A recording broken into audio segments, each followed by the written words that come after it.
ਸਤਿ ਸ਼੍ਰੀ ਅਕਾਲ। ਤੁਸੀਂ ਵੇਖ ਰਹੇ ਹੋ ਪੰਜਾਬ ਮਿਲ USA TV। ਮੈਂ ਹਾਂ ਸੰਜੀਵ ਯਸ਼ ਖੰਨਾ। ਤੁਹਾਡਾ ਸਾਰਿਆਂ ਦਾ ਸਵਾਗਤ ਪੰਜਾਬ ਫੋਕਸ ਦੇ ਵਿੱਚ। ਸਟੂਡੀਓਜ਼ ਦੇ ਵਿੱਚ ਮੇਰੇ ਨਾਲ ਮੌਜੂਦ ਨੇ ਬਲਕਾਰ ਸਿੰਘ। ਹਾਂਜੀ, ਪੰਜਾਬ ਮੇਲ USA TV ਚੈਨਲ ਦੇ ਪਿਆਰੇ ਦਰਸ਼ਕੋ, ਜਿਸ ਤਰ੍ਹਾਂ ਤੁਹਾਨੂੰ ਪਤਾ ਹੈ ਕਿ ਅਸੀਂ ਇਸ ਪ੍ਰੋਗਰਾਮ ਵਿੱਚ ਉਹ ਮਸਲੇ ਲੈਂਦੇ ਹਾਂ ਜਿਹੜੇ ਪੱਕਦੇ ਵੀ ਆ ਔਰ ਜਿਨ੍ਹਾਂ ਪੁਰਾਣੇ ਸਮੇਂ ਤੋਂ ਲਟਕ ਵੀ ਰਹੇ ਆ ਔਰ ਉਹਨਾਂ ਮਸਲਿਆਂ ਨੂੰ ਅੱਜ ਕੱਲ੍ਹ ਬਹੁਤ ਤਰੀਕੇ ਨਾਲ ਸੋਲਵ ਵੀ ਕਰ ਲਿਆ। ਅਤੇ ਮੇਰੀ ਗੁਜ਼ਾਰਿਸ਼ ਹੈ ਸੰਜੀਵ ਯਸ਼ ਖੰਨਾ ਨੂੰ ਕਿ ਉਹ ਮਸਲਾ ਲਓ। ਸਾਡੇ ਦਰਸ਼ਕ ਜਿਸ ਦੇ ਚਾਹਵਾਨ ਨੇ, ਚਾਹ ਰਹੇ ਨੇ ਕਿ ਉਹ ਮਸਲਾ ਉਹਨਾਂ ਦੇ ਗਿਆਨ 'ਚ ਵਾਧਾ ਵੀ ਕਰੇ ਅਤੇ ਪਤਾ ਵੀ ਲੱਗੇ ਕਿ ਮਸਲਾ ਹੱਲ ਹੋ ਰਿਹਾ ਜਾਂ ਨਹੀਂ ਹੋ ਰਿਹਾ। ਉਹ ਕਿਹੜਾ ਮਸਲਾ? ਜੀ, ਪਹਿਲਾ ਮਸਲਾ ਤਾਂ ਆਪਾਂ ਅਮਰੀਕਾ ਹੀ ਚੱਲਦੇ ਹਾਂ। ਜੀ ਵਾਹ। ਰਾਸ਼ਟਰਪਤੀ, ਸਾਬਕਾ ਰਾਸ਼ਟਰਪਤੀ ਡੋਨਾਲਡ ਟਰੰਪ, ਉਹਨਾਂ ਦਾ ਜਿਹੜਾ ਕਾਰਜਕਾਲ ਰਿਹਾ, ਜੋ ਉਹਨਾਂ ਦੀ ਟਰਮ ਰਹੀ ਆ, ਉਹਦੇ ਬਾਰੇ ਕੁਝ ਤਹਿਕੀਕਾਤ ਹੋ ਰਹੇ ਨੇ ਕਿ ਫਜ਼ੂਲ ਖਰਚੀ ਕੀਤੀ ਗਈ। ਸਵਾਲ ਉਠਾਏ ਗਏ ਨੇ ਕਿ ਉਹਨਾਂ ਦਿਨਾਂ ਦੇ ਵਿੱਚ ਜਿਹੜਾ ਸਰਕਾਰੀ ਖਜ਼ਾਨੇ ਦੀ ਗਲਤ ਵਰਤੋਂ ਹੋਈ ਹੈ, ਉਸ ਬਾਰੇ ਇਹ ਹੁਣ ਸਾਰੀ ਗੱਲਬਾਤ ਔਰ ਜਾਂਚ ਬੈਠੀ ਹੈ। ਹਾਂਜੀ ਖੰਨਾ ਜੀ, ਮੇਰਾ ਖਿਆਲ ਹੈ ਕਿ ਤੁਹਾਨੂੰ ਅਮਰੀਕਾ ਦੇ ਜਿਹੜੇ ਦੇਸ਼ ਤੇ ਉੱਥੇ ਦੇ ਨਿਵਾਸੀ, ਉੱਥੇ ਦੇ ਵਸਨੀਕ ਨੇ ਜਾਂ ਪ੍ਰਵਾਸੀ ਭਾਰਤੀ, ਉਹਨਾਂ ਨਾਲ ਬਹੁਤ ਪਿਆਰ ਆ। ਤੁਸੀਂ ਉਹ ਮਸਲਾ ਲੈਂਦੇ ਜੇ ਜਿਹੜਾ ਉਹਨਾਂ ਦੇ ਗਿਆਨ ਵਿੱਚ ਵਾਧਾ ਕਰੇ ਅਤੇ ਉਹ ਲਟਕਦਾ ਵੀ ਹੋਵੇ ਅਤੇ ਥੋੜ੍ਹਾ ਜਿਹਾ ਚਰਚਾ ਦਾ ਵਿਸ਼ਾ ਵੀ ਹੋਵੇ। ਜਿਸ ਤਰ੍ਹਾਂ ਤੁਸੀਂ ਹੁਣ ਗੱਲ ਕੀਤੀ ਹੈ ਕਿ ਡੋਨਲਡ ਟਰੰਪ ਜੀ ਦਾ ਇਹ ਮਸਲਾ ਬੜੀ ਦੇਰ ਤੋਂ ਲੋਕਾਂ ਦੀ ਚਰਚਾ ਵਿੱਚ ਹੈ ਕਿ ਉਹਨਾਂ ਨੇ ਡੂਰਿੰਗ ਪ੍ਰੈਜ਼ੀਡੈਂਟਸ਼ਿਪ 'ਚ ਬਹੁਤ ਇਸ ਤਰ੍ਹਾਂ ਦੇ ਕੰਮ ਕੀਤੇ ਆ ਜਿਨ੍ਹਾਂ ਤੋਂ ਲੋਕਾਂ ਨੇ ਆਲੋਚਨਾ ਵੀ ਕੀਤੀ ਆ, ਕ੍ਰਿਟਿਸਿਜ਼ਮ ਵੀ ਹੋਇਆ ਔਰ ਕਈ ਉਹਨਾਂ ਦੇ ਪਸੰਦੀਦਾ ਲੋਕ ਵੀ ਨੇ ਜਿਹੜੇ ਉਹਨਾਂ ਦੇ ਚਾਹਵਾਨ ਨੇ, ਉਹਨਾਂ ਦੀ ਤਾਰੀਫ ਵੀ ਕਰਦੇ ਆ। ਹਰ ਤਰ੍ਹਾਂ ਦੇ ਲੋਕ ਹੁੰਦੇ ਹਰ ਦੇਸ਼ 'ਚ। ਪਰ ਇਹ ਮਸਲਾ ਜਿਹੜਾ ਹੈਗਾ, ਇਹਦੇ 'ਚ ਉਹਨਾਂ ਨੇ ਸੋਚਿਆ ਕਿ ਜਿਹੜਾ ਪੈਸਾ ਬਰਬਾਦ ਹੋਇਆ, ਜਿਹਦੇ ਵਿੱਚ ਕੁਝ ਹੋਟਲ ਬੁੱਕ ਹੋਏ ਆ, ਜਿਹਦੇ ਵਿੱਚ ਕੁਝ ਪ੍ਰਤੀਨਿਧ ਲੋਕ ਜਿਹੜਾ ਉਹਨਾਂ ਨੇ ਅਜਾਇਸ਼ੀ ਵੀ ਕੀਤੀ ਹੈ, ਪੈਸਾ ਵੀ ਖਾਧਾ ਔਰ ਉਹਦੇ ਬਿੱਲ ਜਿਹੜੇ ਆ ਉਹ ਲੋਕਾਂ ਨੇ ਸ਼ਾਇਆ ਕੀਤੇ ਆ, ਉਹਦੇ ਵਿੱਚ ਮੀਡੀਆ 'ਚ ਵੀ ਆਏ ਆ। ਔਰ ਉਹ ਪੈਸਾ ਸੋਚਿਆ ਗਿਆ ਕਿ ਅਣਜਾਈ ਗਿਆ, ਕਿਸੇ ਵੈਲਫੇਅਰ ਦੇ ਕੰਮ 'ਤੇ ਨਹੀਂ ਲੱਗਾ ਜਾਂ ਲੋਕਾਂ ਦੇ ਭਲੇ 'ਤੇ ਨਹੀਂ ਲੱਗਾ। ਔਰ ਇਹਨਾਂ ਦੇ ਟਾਈਮ 'ਤੇ ਥੋੜ੍ਹਾ ਜਿਹਾ ਕ੍ਰਾਈਮ ਵੀ ਵੱਧ ਗਿਆ, ਗਨ ਕਲਚਰ ਵੀ ਵਧਿਆ ਸੀ, ਬੜੀਆਂ ਇਸ ਤਰ੍ਹਾਂ ਦੀਆਂ ਵਾਰਦਾਤਾਂ ਹੁੰਦੀਆਂ ਸੀ ਜਿਹੜੀਆਂ ਖਾਸ ਤੌਰ 'ਤੇ ਆਪਾਂ ਅਖਬਾਰਾਂ ਵਿੱਚ ਪੜ੍ਹਦੇ ਰਹੇ ਹਾਂ, ਜਿਹੜੀਆਂ ਅਖਬਾਰਾਂ ਉੱਥੋਂ ਵੀ ਛਪਦੀਆਂ, ਨੈਸ਼ਨਲ ਮੀਡੀਆ 'ਚ ਵੀ ਆਉਂਦੀਆਂ ਰਹੀਆਂ। ਔਰ ਇਸ ਵੇਲੇ ਥੋੜ੍ਹਾ ਇਹ ਵੀ ਹੈਗਾ ਕਿ ਬਾਈਡਨ ਜੀ ਜਿਹੜੇ ਹੈਗੇ ਨੇ, ਉਹਨਾਂ ਦੇ ਮੱਧਕਾਲੀ ਚੋਣਾਂ ਹੋਈਆਂ, ਉਹਨਾਂ ਚੋਣਾਂ ਬਹੁਮਤ ਹਾਸਲ ਕੀਤਾ। ਔਰ ਦੂਜੀ ਗੱਲ ਹੈਗਾ ਕਿ ਅਗਲੀਆਂ ਚੋਣਾਂ ਜਿਹੜੀਆਂ ਆਉਣੀਆਂ, ਹੁਣ ਦੂਜਾ ਹਿੱਸਾ, ਦੂਜਾ ਪੜਾਅ ਸ਼ੁਰੂ ਹੋ ਗਿਆ ਉੱਥੋਂ ਦੇ ਜਿਹੜੀ ਹੈਗੀ ਆ ਡੈਮੋਕ੍ਰੇਟਿਕ ਪਾਰਟੀ। ਹੁਣ ਬਾਕੀ ਗੱਲ ਬਚੀ ਰਿਪਬਲਿਕਨ ਪਾਰਟੀ ਜਿਹੜੀ ਹੈ, ਉਹਦੇ ਹੈੱਡ ਜਿਹੜੇ ਇਹ ਆਪਣੇ ਟਰੰਪ ਜੀ ਆ, ਅਤੇ ਹੁਣ ਉਹ ਸੋਚ ਰਹੇ ਆ ਕਿ ਅਗਲੀ ਇਲੈਕਸ਼ਨ 'ਚ ਇਹਨਾਂ ਦੇ ਪੈਰ ਪੂਰੇ ਨਾ ਲੱਗਣ, ਤਾਂ ਕਿ ਕਿਉਂਕਿ ਉੱਥੇ ਦੋ ਪਾਰਟੀਆਂ ਦਾ ਟਾਕਰਾ ਹੁੰਦਾ ਅਤੇ ਇੱਕ ਪਾਰਟੀ ਦੇ ਹੈੱਡ ਟਰੰਪ ਜੀ ਆ, ਦੂਜੀ ਦੇ ਹੈੱਡ ਬਾਈਡਨ ਸਾਹਿਬ ਆ। ਅਤੇ ਹੁਣ ਦੇਖਦੇ ਹਾਂ ਕਿ ਅੱਗੇ ਕੀ ਇਹਦਾ ਨਿਕਲਦਾ ਸਿੱਟਾ। ਟਰੰਪ ਐਲਾਨ ਵੀ ਕਰ ਚੁੱਕੇ ਨੇ ਕਿ ਉਹ ਦੂਜੀ ਵਾਰ ਫਿਰ ਇਲੈਕਸ਼ਨ ਲੜਨਗੇ। ਜੀ। ਪਹਿਲਾਂ ਤਾਂ ਉਹ ਆਪਣੀ ਹਾਰ ਮੰਨਣ ਨੂੰ ਸਵੀਕਾਰ ਨਹੀਂ, ਔਰ ਉਹਨਾਂ ਦੇ ਸਮਰਥਕਾਂ ਨੇ ਕੁਝ ਹਿੰਸਾ ਵੀ ਕੀਤੀ ਸੀ। ਅਤੇ ਹੁਣ ਉਹ ਕਹਿੰਦੇ ਨੇ ਕਿ ਜਦੋਂ ਮੈਂ ਰਾਸ਼ਟਰਪਤੀ ਸੀ, ਬਹੁਤ ਮੁਲਕ ਇੱਦਾਂ ਦੇ ਨੇ ਜਿਨ੍ਹਾਂ ਨਾਲ ਮੇਰੀ ਦੋਸਤੀ ਬਣੀ, ਉਹਨਾਂ ਨੇ ਮੈਨੂੰ ਇੱਜ਼ਤ ਦਿੱਤੀ ਔਰ ਹਮਲੇ ਦੇ ਚਾਂਸਸ ਵੀ ਘੱਟ ਹੋਏ। ਸੋ ਮਿਲਟਰੀ ਦੇ ਸਮਝੌਤੇ ਵੀ ਹੋਏ। ਮੈਂ ਅਮਰੀਕਾ ਨੂੰ ਸੁਨਹਿਰੇ ਭਵਿੱਖ ਵੱਲ ਲੈ ਕੇ ਜਾ ਰਿਹਾ ਸੀ ਕਿ ਵਿੱਚੋਂ ਰੁਕਾਵਟ ਹੋਈ। ਹੁਣ ਮੈਂ ਫਿਰ ਤੋਂ ਦੁਬਾਰਾ ਆਉਣਾ ਚਾਹੁੰਦਾ ਔਰ ਮੈਂ ਅਮਰੀਕਾ ਨੂੰ ਫਿਰ ਤੋਂ ਇੱਕ ਉਜਲੇ ਭਵਿੱਖ ਵੱਲ ਲੈ ਕੇ ਜਾਣਾ ਚਾਹੁੰਦਾ। ਔਰ ਮੇਰੀ ਪਪੂਲੈਰਿਟੀ ਸਭ ਤੋਂ ਜ਼ਿਆਦਾ ਹੈ, ਬਾਈਡਨ ਜੀ ਤੋਂ ਕਿਤੇ ਜ਼ਿਆਦਾ ਹੈ। ਉਹ ਖੁਦ ਹੀ ਇਹ ਸਭ ਗੱਲਾਂ ਕਰ ਰਹੇ ਨੇ, ਬਿਆਨ ਕਰ ਰਹੇ ਨੇ। ਔਰ ਹੁਣੇ ਉਹਨਾਂ ਨੇ ਇਹ ਐਲਾਨ ਕੀਤਾ ਕਿ ਮੈਂ ਦੂਜੀ ਵਾਰ ਫਿਰ ਚੋਣਾਂ ਲੜਾਂਗਾ। ਸੋ ਇਹ ਸਾਰਾ ਮਾਹੌਲ ਬਣਿਆ ਹੋਇਆ ਹੈ ਔਰ ਲੋਕੀ ਵੀ ਇਹ ਮੰਨਦੇ ਨੇ ਕਿ ਕਿਤੇ ਨਾ ਕਿਤੇ ਡੋਨਲਡ ਟਰੰਪ ਜ਼ਿਆਦਾ ਫੇਮਸ ਨੇ ਬਾਈਡਨ ਜੀ ਨਾਲੋਂ। ਔਰ ਆਈ ਥਿੰਕ ਦੇਖੋ ਹੁਣ ਕੀ ਬਣਦਾ ਹੈ। ਲੋਕਾਂ ਨੂੰ ਵੈਸੇ ਕਾਫੀ ਝੁਕਾਅ ਲੱਗ ਰਿਹਾ ਕਿ ਜੇ ਦੁਬਾਰਾ ਚੋਣਾਂ ਲੜਦੇ ਨੇ ਤਾਂ ਇਹਨਾਂ ਦੇ ਚਾਂਸਿਸ ਜ਼ਿਆਦਾ ਨੇ ਜਿੱਤਣ ਦੇ। ਵੈਸੇ ਬਾਈਡਨ ਸਾਹਿਬ ਦੀ ਪੋਪੂਲੈਰਿਟੀ ਘਟੀ ਹੈ। ਜਿੱਥੇ 50% ਤੋਂ ਉੱਪਰ ਸੀਗੀ, ਹੁਣ ਉਹ ਘਟ ਕੇ 39% ਆ ਗਈ ਆ। ਇੱਕ ਤਾਂ ਆਪਾਂ ਕੀ ਗੱਲ ਕੀਤੀ ਹੈ, ਏਜ ਫੈਕਟਰ ਵੀ ਹੈਗਾ, ਉਹਨਾਂ ਕੋਲ એનર્ਜੀ ਉਨੀ ਨਹੀਂ। ਦੂਜਾ ਗਰੁੱਪ ਵੀ ਥੋੜ੍ਹਾ ਜਿਹਾ ਢਿੱਲਾ ਉਹਨਾਂ ਦਾ, ਜਿਹਦੇ ਵਿੱਚ ਇਹਨਾਂ ਦਾ ਜਿਹੜਾ ਇਸ ਵੇਲੇ ਗਰੁੱਪ ਆ ਜਾਂ ਪਾਰਟੀ ਆ, ਉਹ ਥੋੜ੍ਹੀ ਸਿਖਰਾਂ 'ਤੇ ਆ, ਕਿਉਂਕਿ ਇਹਨਾਂ ਨੇ ਬੜਾ ਕੁਛ ਬਣਾ ਲਿਆ। ਇਸ ਵੇਲੇ ਇਹਨਾਂ ਨੇ ਸਾਰੀਆਂ ਥਾਵਾਂ 'ਤੇ ਆਪਣੇ ਮੋਰਚੇ ਬਣਾ ਚੁੱਕੇ ਆ, ਤਾਂ ਕਿ ਉਹਨਾਂ ਨੂੰ ਪਤਾ ਆਉਣ ਵਾਲੀਆਂ ਇਲੈਕਸ਼ਨਾਂ ਦੇ ਵਿੱਚ ਸਾਡਾ ਜਿਹੜਾ ਮੁਖੀ ਆ, ਇਹੀ ਅਮਰੀਕਾ ਦਾ ਪ੍ਰੈਜ਼ੀਡੈਂਟ ਬਣੂਗਾ। ਕਿਉਂਕਿ ਦੋ ਪਾਰਟੀਆਂ ਦਾ ਆਪਸੀ ਟਕਰਾਅ ਹੋਣ ਕਰਕੇ ਨਾ, ਇਹ ਜਿਹੜੀ ਰਿਪਬਲਿਕਨ ਪਾਰਟੀ, ਇਹਦੇ 'ਚ ਹੈੱਡ ਜਿਹੜੇ ਮੁਖੀਆ ਨੇ, ਇਹ ਟਰੰਪ ਸਾਹਿਬ ਹੀ ਆ। ਔਰ ਟਰੰਪ ਸਾਹਿਬ ਦਾ ਤੁਹਾਨੂੰ ਪਤਾ ਇੰਡੀਆ ਨਾਲ ਵੀ ਤਾਲੁਕਾਤ ਅੱਛਾ ਰਿਹਾ। ਮੋਦੀ ਸਾਹਿਬ ਦਾ ਨਾਲ ਉਹਨਾਂ ਦਾ ਅੱਛਾ ਪਿਆਰ ਸੀਗਾ, ਜਦੋਂ ਬਹਿੰਦੇ ਮਿਲਦੇ ਸੀਗੇ, ਜੱਫੀਆਂ ਪਾ ਕੇ ਗੱਲਾਂ ਕਰਦੇ ਸੀਗੇ। ਔਰ ਇਸ ਵੇਲੇ ਅਮਰੀਕਾ ਨਾਲ ਆਪਣਾ ਜਿਹੜਾ ਵਿਹਾਰ ਅੱਛਾ ਹੈ। ਬਾਈਡਨ ਸਾਹਿਬ ਦਾ ਵੀ ਮੋਦੀ ਜੀ ਨਾਲ ਪ੍ਰੇਮ ਹੈ, ਪਿਆਰ ਹੈ, ਕਿਉਂਕਿ ਇਲੈਕਸ਼ਨ ਵੀ ਜਿਹੜੀ ਹੁਣ ਆਉਣੀ ਹੈ ਉਹ ਇਕੱਠੀ ਇਸੇ ਤਰ੍ਹਾਂ ਦੀ ਆਉਣੀ ਆ। ਉਸ ਇਲੈਕਸ਼ਨ ਦੀਆਂ ਤਿਆਰੀਆਂ, ਕਿਉਂਕਿ ਉੱਥੇ ਵੀ ਏਸ਼ੀਅਨ ਕੰਟਰੀ ਦੇ ਲੋਕ ਬੈਠੇ ਆ, ਉੱਥੇ ਅਫਰੀਕਨ ਲੋਕ ਬੈਠੇ ਆ, ਇੰਡੀਅਨ ਵੀ ਬੈਠੇ ਆ। ਹੁਣ ਉਹਨਾਂ ਨੂੰ ਇਹ ਹੈਗਾ ਕਿ ਜਿਹੜੇ ਪ੍ਰਵਾਸੀ ਭਾਰਤੀ ਬੈਠੇ ਆ, ਇਹ ਤਰੀਕੇ ਨਾਲ ਜੇ ਮੋਦੀ ਸਾਹਿਬ ਦਾ ਅਸੀਂ ਕਰਾਂਗੇ ਪਿਆਰ ਜਾਂ ਇਹਨਾਂ ਨਾਲ ਵਿਹਾਰ ਅੱਛਾ ਰੱਖਾਂਗੇ ਤੇ ਸਾਨੂੰ ਵੋਟਿੰਗ ਬੈਂਕ ਸਾਡਾ ਪੱਕਾ ਆ ਜਾਊਗਾ। ਹੁਣ ਗੱਲ ਇਹ ਹੈ ਨਾ ਕਿ ਇਹਨਾਂ ਦੀ ਆਪਣੀ ਪਾਰਟੀ, ਬਾਈਡਨ ਦੀ ਆਪਣੀ ਪਾਰਟੀ ਇਹਨਾਂ ਨੂੰ ਸਵੀਕਾਰ ਕਰਦੀ ਹੈ ਕਿ ਨਹੀਂ ਕਰਦੀ, ਇੱਕ ਮੋਹਰੀ ਬਣਾਉਂਦੀ ਹੈ ਕਿ ਨਹੀਂ ਬਣਾਉਂਦੀ, ਕਿਉਂਕਿ ਇਹਨਾਂ ਦੇ ਅਗੇਂਸਟ ਕਾਫੀ ਗੱਲਾਂ ਹੋਈਆਂ ਨੇ, ਛਾਪੇ ਵੀ ਪਏ ਨੇ ਔਰ ਸਰਕਾਰੀ ਗਤੀਵਿਧੀਆਂ ਵੀ ਹੋਈਆਂ ਨੇ। ਔਰ ਇਹ ਸਭ ਦੇ ਬਾਵਜੂਦ ਉਹ ਉਹਨਾਂ ਨੂੰ ਆਪਣਾ ਮੋਹਰੀ, ਆਪਣਾ ਕੈਂਡੀਡੇਟ ਘੋਸ਼ਿਤ ਕਰਦੇ ਨੇ ਕਿ ਨਹੀਂ ਕਰਦੇ, ਇਹ ਵੀ ਇੱਕ ਵਿਚਾਰ ਕਰਨ ਵਾਲੀ ਗੱਲ ਹੋਏਗੀ। ਬਾਈਡਨ ਤਾਂ ਆਪਣੇ ਸਮਰਥਕਾਂ ਦੇ ਵਿੱਚ ਇਹ ਅਨਾਉਂਸ ਕਰਦੇ ਹੀ ਪਏ ਨੇ। ਹੁਣ ਪਾਰਟੀ ਦੀ ਰਿਸਪੌਂਸਿਬਿਲਟੀ ਕੀ ਬਣਦੀ ਹੈ ਤਾਂ ਆਉਣ ਵਾਲਾ ਵਕਤ ਦੱਸੇਗਾ ਕਿ ਡੋਨਲਡ ਟਰੰਪ ਅਲਾਉਡ ਕੀਤੇ ਜਾਂਦੇ ਨੇ ਪਾਰਟੀ ਵੱਲੋਂ ਕਿ ਨਹੀਂ ਕੀਤੇ ਜਾਂਦੇ। ਇਹ ਵੀ ਸਾਰੀਆਂ ਗੱਲਾਂ ਲੋਕ ਐਕਸਪਰਟਸ ਮੰਨਦੇ ਨੇ ਕਿ ਇਹ ਵੀ ਕੰਸੀਡਰ ਕੀਤੀਆਂ ਜਾ ਰਹੀਆਂ ਨੇ। ਪਰ ਇੱਕ ਗੱਲ ਹੋਰ ਹੈਗੀ ਹੈ ਜਿਹੜੀ ਕਰਨ ਵਾਲੀ, ਉਹ ਇਹ ਹੈਗੀ ਕਿ ਜਦੋਂ ਕੋਈ ਪਾਵਰ 'ਚ ਆ ਜਾਂਦਾ ਨਾ, ਜਿਹੜਾ ਪ੍ਰੈਜ਼ੀਡੈਂਟ ਬਣ ਗਿਆ ਜਾਂ ਦੇਸ਼ ਦਾ ਪ੍ਰਧਾਨ ਮੰਤਰੀ ਬਣ ਗਿਆ, ਰਾਸ਼ਟਰਪਤੀ ਬਣ ਗਿਆ, ਉਹਨੇ ਜਿਹੜੀ ਦੂਸਰੀ ਆਪੋਜੀਸ਼ਨ ਪਾਰਟੀ ਹੈ ਉਹਦੇ 'ਤੇ ਨੁਕਤਾਚੀਨੀ ਕਰਕੇ, ਉਹਨਾਂ 'ਤੇ ਦੋਸ਼ ਮੜ ਕੇ, ਉਹਨਾਂ 'ਤੇ ਕਈ ਕੁਛ ਡਾਕੂਮੈਂਟਸ ਫੜ ਕੇ ਉਹਨਾਂ ਨੇ ਕਈ ਤਰ੍ਹਾਂ ਦੇ ਦੋਸ਼ ਮੜਨੇ ਆ।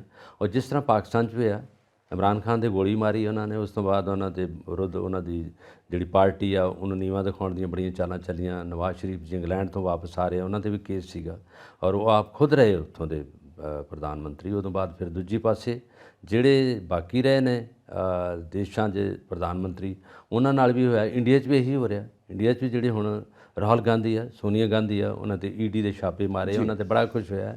ਐਕਚੁਅਲੀ ਇਹ ਹੁੰਦਾ ਕਿ ਜਿਹੜੇ ਜਿਨ੍ਹਾਂ ਕੋਲ ਪਾਵਰ ਆ ਗਈ ਆ, CBI ਉਹਨਾਂ ਦੀ ਹੈਗੀ ਹੈ, ਈਡੀ ਦਾ ਜਿਹੜਾ ਅਮਲਾ ਫੈਲਾ ਉਹਨਾਂ ਦਾ ਹੁੰਦਾ। ਇਨਕੁਆਰੀ ਦੇ ਜਿੰਨੇ ਆਫਿਸਰ ਬੈਠੇ ਨੇ ਉਹਨਾਂ ਦੀ ਹੁਕਮਦੂਲੀ ਨਹੀਂ ਕਰਦੇ, ਹੁਕਮ ਮੰਨਦੇ ਆ। ਔਰ ਇਹ ਨਾ ਕੇਵਲ ਅਮਰੀਕਾ 'ਚ ਹੋ ਰਿਹਾ, ਹਰ ਕੰਟਰੀ 'ਚ ਹੁੰਦਾ। ਜਿੰਨੇ ਵੀ ਮੁਸਲਮ ਕੰਟਰੀ ਆ ਉਹਨਾਂ 'ਚ ਵੀ ਇਹ ਹੁੰਦਾ। ਬਾਕੀ ਜਿਹੜੇ ਸਾਡੇ ਜਿਹੜੇ ਲੋਕਤੰਤਰ ਨਾਲ ਸਿਸਟਮ ਨਾਲ ਚੱਲ ਰਹੇ ਆ, ਉਹਨਾਂ ਦੇਸ਼ਾਂ 'ਚ ਵੀ ਇਹ ਹੋਇਆ। ਤੇ ਹੁਣ ਅਮਰੀਕਾ ਤੇ ਇੱਕ ਸੁਪਰ ਕੰਟਰੀ, ਉੱਥੇ ਤਾਂ ਹੋਣਾ ਲਾਜ਼ਮੀ ਆ, ਕਿਉਂਕਿ ਉੱਥੋਂ ਦੇ ਜਿਹੜੇ ਪ੍ਰੈਜ਼ੀਡੈਂਟ ਨੇ ਬਣਨਾ ਹੁੰਦਾ, ਪੂਰੇ ਵਰਲਡ ਨਾਲ, ਪੂਰੇ ਵਿਸ਼ਵ ਨਾਲ ਉਹਦਾ ਭਾਈਚਾਰਾ ਵੱਧ ਜਾਂਦਾ।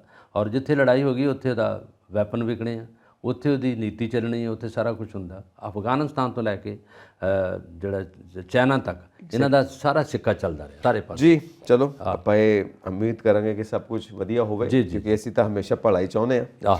ਸੋ ਅੱਗੇ ਵਧੀਏ। ਚੀਨ ਅਮਰੀਕਾ ਦੋ ਮੁਲਕਾਂ ਦੀ ਅਰਥਚਾਰੇ ਨੂੰ ਮਜ਼ਬੂਤ ਕਰਨ ਲਈ ਵਾਰਤਾ ਹੋਈ ਹੈ, ਕਿਉਂਕਿ ਅਸੀਂ ਜਾਣਦੇ ਹਾਂ ਕਿ G20 ਦੀ ਸਿਖਰ ਵਾਰਤਾ ਚੱਲਦੀ ਪਈ ਹੈ। ਵੱਖ-ਵੱਖ ਦੇਸ਼ ਮਿਲਦੇ ਪਏ ਨੇ, ਬਾਈਡਨ ਮੁਲਾਕਾਤ ਕਰਦੇ ਨੇ ਮੋਦੀ ਨਾਲ, ਮੋਦੀ ਆਪਣੀ ਗੱਲ ਕਰਦੇ ਨੇ, ਬਾਈਡਨ ਆਪਣੀ ਗੱਲ ਕਰਦੇ ਨੇ, ਔਰ ਦੋਵੇਂ ਦੇਸ਼ ਕਹਿੰਦੇ ਨੇ ਕਿ ਅਸੀਂ ਮਜ਼ਬੂਤ ਬਣੀਏ। ਪ੍ਰੈਜ਼ੀਡੈਂਟ ਐਂਡ PM ਦੋਨੋਂ ਮਿਲੇ ਨੇ, ਔਰ ਉਸੇ ਤਰ੍ਹਾਂ PM ਮੋਦੀ ਮਿਲੇ ਨੇ PM ਰਿਸ਼ੀ ਸੁਨਕ ਨੂੰ, ਉਹ ਵੀ ਉੱਥੇ ਇੱਕ ਚੰਗੇ ਹਾਲਾਤ ਪੈਦਾ ਕਰਨ ਦੀ ਕੋਸ਼ਿਸ਼ ਕਰ ਰਹੇ ਨੇ। ਨਾਲ ਹੁਣ ਇਹ ਹੈ ਕਿ ਚੀਨ ਤੇ ਅਮਰੀਕਾ ਦੋਵਾਂ ਮੁਲਕਾਂ ਦੀ ਆਪਸ ਦੇ ਵਿੱਚ ਕਿ ਅਸੀਂ ਆਪਣੀ ਇਕਨੋਮੀ ਨੂੰ ਸਟਰੋਂਗ ਕਰੀਏ। ਜਿਹੜੀ G20 ਸਿਖਰ ਵਾਰਤਾ ਹੋਈ ਉਹਦੇ ਵਿੱਚ ਬਾਕੀ ਸਾਰੇ ਦੇਸ਼ ਇਕੱਠੇ ਹੋਏ ਆ, ਇੰਡੀਆ ਵੀ ਸ਼ਾਮਲ ਹੋਇਆ। ਪਰ ਹੁਣ ਜਿਹੜੀ ਇਹਨਾਂ ਨੇ ਦੋ ਪ੍ਰੈਜ਼ੀਡੈਂਟ ਨੇ ਆਪਸੀ ਗੱਲਬਾਤ ਕੀਤੀ ਆ ਸਿਖਰ ਵਾਰਤਾ ਵਿੱਚ, ਉਹ ਇਹ ਸੀ ਕਿ ਅਰਥਚਾਰੇ ਨੂੰ ਕਿਸ ਤਰ੍ਹਾਂ ਇਹਨਾਂ ਨੇ ਬੂਸਟ ਕਰਨਾ, ਕਿਸ ਤਰ੍ਹਾਂ ਨੂੰ ਪ੍ਰਮੋਟ ਕਰਨਾ। ਕਿਉਂਕਿ ਆਲਰੈਡੀ ਜੋ ਕੁਝ ਸਮਾਨ ਬਣ ਰਿਹਾ ਚਾਈਨਾ ਦੇ ਵਿੱਚ, ਉਹ ਸਾਰਾ ਤਕਸੀਮ ਉੱਥੇ ਹੁੰਦਾ ਅਮਰੀਕਾ 'ਚ, ਉੱਥੇ ਵਿਕਦਾ, ਉੱਥੇ ਸਾਰਾ ਕੁਝ ਹੁੰਦਾ। ਇਲੈਕਟ੍ਰੋਨਿਕਸ ਦਾ ਵੀ ਆ, ਦੂਸਰਾ ਵੀ ਆ, ਮੋਬਾਈਲ ਦਾ ਵੀ ਆ, ਹੈ ਨਾ, ਕੰਪਿਊਟਰਾਈਜ਼ ਦਾ ਜੋ ਕੁਝ ਸਿਸਟਮ ਆ ਉਹਨਾਂ ਕੋਲ ਹੁੰਦਾ। ਔਰ ਉਹਨਾਂ ਨੇ ਸੋਚਿਆ ਕਿ ਦੋ ਕੰਟਰੀ, ਜੇ ਅਮਰੀਕਾ ਤੋਂ ਆਉਂਦਾ ਸਮਾਨ ਉੱਥੋਂ ਬਣ ਕੇ ਆਉਂਦਾ, ਅਮਰੀਕਾ ਦੀ ਧਰਤੀ 'ਤੇ ਆ ਗਿਆ, ਉਹਦੀ ਮਾਰਕੀਟ 'ਚ ਆ ਗਿਆ, ਉੱਥੋਂ ਫਿਰ ਵਿਕੂਗਾ, ਉੱਥੋਂ ਵਿਕੂਗਾ, ਵੇਚੂਗਾ ਕੌਣ? ਅਮਰੀਕਾ ਜੀ। ਵੈਪਨ ਅਮਰੀਕਾ ਵੇਚੂਗਾ, ਕਿਉਂਕਿ ਜਦੋਂ ਕੋਈ ਚੀਜ਼ ਲਊਗਾ ਨਾ, ਉਹਨੇ ਕਹਿਣਾ ਕਿੱਥੋਂ ਆਉਂਦਾ? USA ਮੇਡ ਹੈ ਯਾਰ, USA ਦੀ ਮੇਡ ਹੈ, ਉਹਦਾ ਹੋਊਗਾ। ਮੈਨੂਫੈਕਚਰਿੰਗ ਅਸੈਂਬਲਿੰਗ ਚਾਈਨਾ ਕਰਦਾ।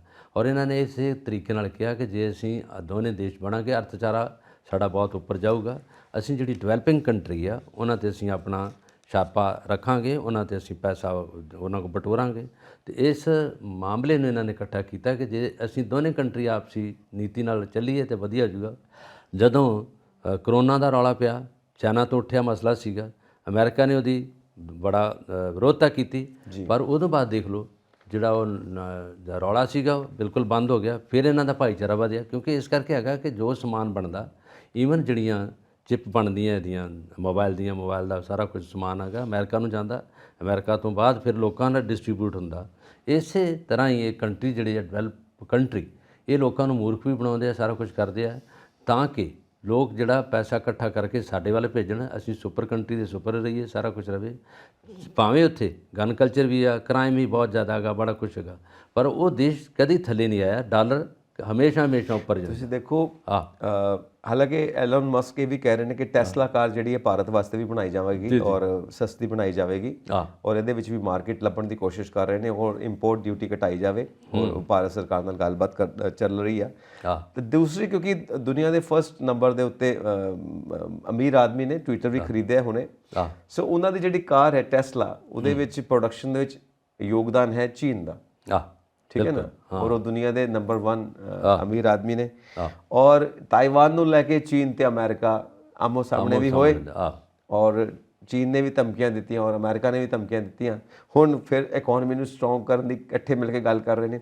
ਤੁਸੀਂ ਦੇਖੋ ਮਤਲਬ ਆਮ ਲੋਕ ਕੀ ਸਮਝਣ, ਮਤਲਬ ਉੱਧਰ ਲੜਾਈ ਦੀ ਗੱਲ ਵੀ ਹੁੰਦੀ ਆ, ਇੱਧਰ ਬਿਜ਼ਨਸ ਦੀ ਗੱਲ ਵੀ ਹੁੰਦੀ ਆ, ਕਿਉਂਕਿ ਜੋ ਇਕਨੋਮਿਕ ਇੰਟਰਸਟ ਨੇ ਉਹ ਵੱਖਰੇ ਨੇ, ਪੋਲੀਟੀਕਲ ਇੰਟਰਸਟ ਉਹ ਵੱਖਰੇ ਨੇ, ਪਰ ਦੋਵੇਂ ਪਾਸੇ ਇਹ ਵਿਨ ਸਿਚੁਏਸ਼ਨ ਚਾਹੀਦੀ ਹੈ, ਮਤਲਬ ਦੋਵੇਂ ਹੱਥਾਂ 'ਚ ਲੱਡੂ ਚਾਹੀਦੇ ਨੇ ਸਾਨੂੰ।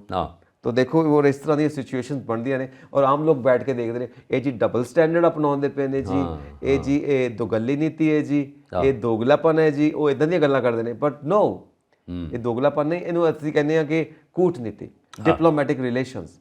ਜਿੱਥੇ ਫਾਇਦਾ ਦੇਖੇ ਉੱਥੇ ਚੋਟ ਮਾਰੋ ਔਰ ਫਾਇਦਾ ਲਵੋ। ਇਹ ਹੈ ਅੱਜ ਦੀ ਦੁਨੀਆ, ਇਹੀ ਹੈ ਵਪਾਰ, ਇਹੀ ਹੈ ਜੰਗ ਦੀ ਸੱਚਾਈ। ਬਿਕੋਜ਼ ਅਸੀਂ ਸਾਰੇ ਜਾਣਦੇ ਹਾਂ ਵਾਰ ਇਜ਼ ਅ ਬਿਜ਼ਨਸ, ਸਭ ਕੁਝ ਬਿਜ਼ਨਸ ਹੈ। ਸੋ ਇਹ ਚੀਜ਼ਾਂ ਦੇਖਣ ਨੂੰ ਮਤਲਬ ਕਈ ਸਧਾਰਨ ਵੀ ਲੱਗਦੀਆਂ ਨੇ, ਪਰ ਜੇ ਇਹਦੀ ਗਹਿਰਾਈ 'ਚ ਦੇਖਿਆ ਜਾਵੇ ਤਾਂ ਹਮੇਸ਼ਾ ਵਿਨ ਸਿਚੁਏਸ਼ਨ ਚਾਹੀਦੀ ਹੈ।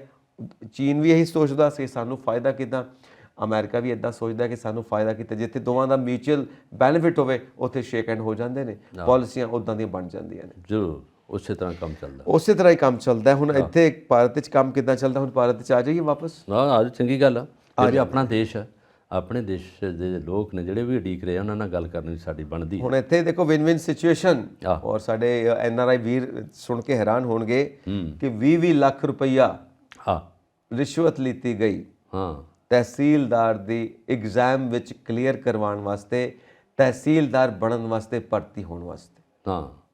ਇਹ ਦੇਖ ਲਓ, ਸਾਡੇ ਪ੍ਰਵਾਸੀ ਭਾਰਤੀਆਂ ਨੂੰ ਪਤਾ ਤਾਂ ਹੋਏਗਾ ਕਿਉਂਕਿ ਇਹਦਾ ਐਗਜ਼ਾਮ ਸੀਗਾ ਨਾਇਬ ਤਹਿਸੀਲਦਾਰ ਦਾ, ਔਰ ਉਹਦੇ ਵਿੱਚ ਜਿਹੜੇ ਇਲੈਕਟ੍ਰੋਨਿਕਸ ਡਿਵਾਈਸ ਸੀਗੇ ਉਹ ਉਹਨਾਂ ਨੇ ਮੁਕੰਮਲ ਕਰ ਲਏ ਔਰ ਪ੍ਰੋਵਾਈਡ ਕੀਤੇ ਉਹਨਾਂ ਲੋਕਾਂ ਨੇ ਜਿਨ੍ਹਾਂ ਨੇ ਇਹਨਾਂ ਕੋਲ ਪੈਸੇ ਲਏ ਸੀਗੇ। 20 ਲੱਖ ਦਾ ਉਹਨਾਂ ਨਾਲ ਠੇਕਾ ਹੋਇਆ ਸੀਗਾ ਔਰ ਉਹਦੇ ਵਿੱਚ ਜਦੋਂ ਇਹ 20 ਲੱਖ ਉਹਨਾਂ ਨੇ ਦਿੱਤਾ, ਉਹਨਾਂ ਨੇ ਉਹ ਸਾਰਾ ਕੁਝ ਪ੍ਰੋਵਾਈਡ ਕੀਤਾ। ਪੇਪਰ ਬਾਹਰੋਂ ਹੋ ਰਿਹਾ ਸੀ ਔਰ ਜਿਹੜਾ ਕੈਂਡੀਡੇਟ ਆ ਉਹ ਅੰਦਰ ਬੈਠਾ ਸੀਗਾ, ਉਹ ਜੋ ਕੁਛ ਬੋਲ ਰਹੇ ਆ ਉੱਥੋਂ ਲਿਖ ਰਿਹਾ, ਉਹ ਸਾਰਾ ਕੁਝ ਉਹਨੂੰ ਉੱਥੋਂ ਹੋ ਰਿਹਾ। ਗ੍ਰਾਫਿਕ ਜੋ ਉਹਨਾਂ ਨੇ ਦੇਣਾ, ਉਹ ਗ੍ਰਾਫਿਕ ਦੇ ਡਿਜ਼ਾਈਨ ਵੀ ਉੱਥੋਂ ਆ ਰਹੇ ਆ ਔਰ ਜਿਹੜੇ ਕੁਐਸਚਨ ਆ ਉਹਨਾਂ ਦੇ ਟਿਕ ਮਾਰਕ ਕਰਨੇ ਆ ਜਨਰਲ ਨੌਲੇਜ ਦੇ, ਉਹ GK ਦੇ, ਉਹ ਉੱਥੋਂ ਆ ਰਹੇ ਆ, ਸਾਰਾ ਕੁਝ ਉਹ ਕਰ ਰਹੇ ਆ।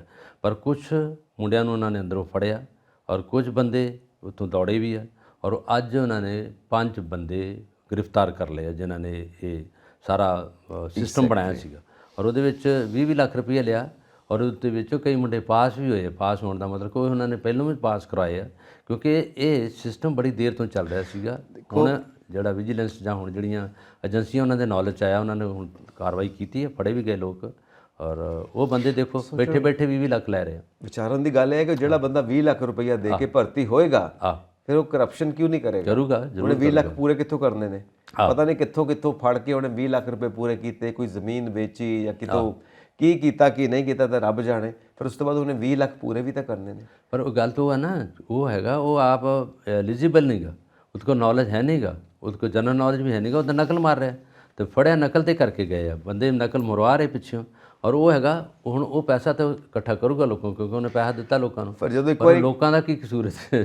ਇੱਕ ਵਾਰੀ ਪੈਸਾ ਇਕੱਠਾ ਕਰਨ ਲੱਗ ਪਿਆ ਫਿਰ ਉਹ ਕਹਿੰਦੇ ਨੇ ਕਿ ਸ਼ੇਰ ਦੇ ਮੂੰਹ ਨੂੰ ਲਹੂ ਲੱਗ ਗਿਆ, ਹੁਣ 20 ਲੱਖ ਤੋਂ ਅੱਗੇ ਵੀ ਹੋ ਜਾਊਗਾ। ਤੋ ਸ਼ਰੇਆਮ ਕਹਿੰਦੇ ਜਿਹੜੇ ਇੰਸਪੈਕਟਰ ਭਰਤੀ ਹੁੰਦੇ ਜਾਂ ਜਿਹੜੇ ਤਹਿਸੀਲਦਾਰ ਹੁੰਦੇ ਆਂਦੇ ਅਸੀਂ ਪੈਸਾ ਇਕੱਠਾ ਕਰਨਾ, ਅਸੀਂ ਦੇ ਚੁੱਕੇ ਹਾਂ ਔਰ ਲੈਂਦੇ ਲੋਕਾਂ ਕੋਲ।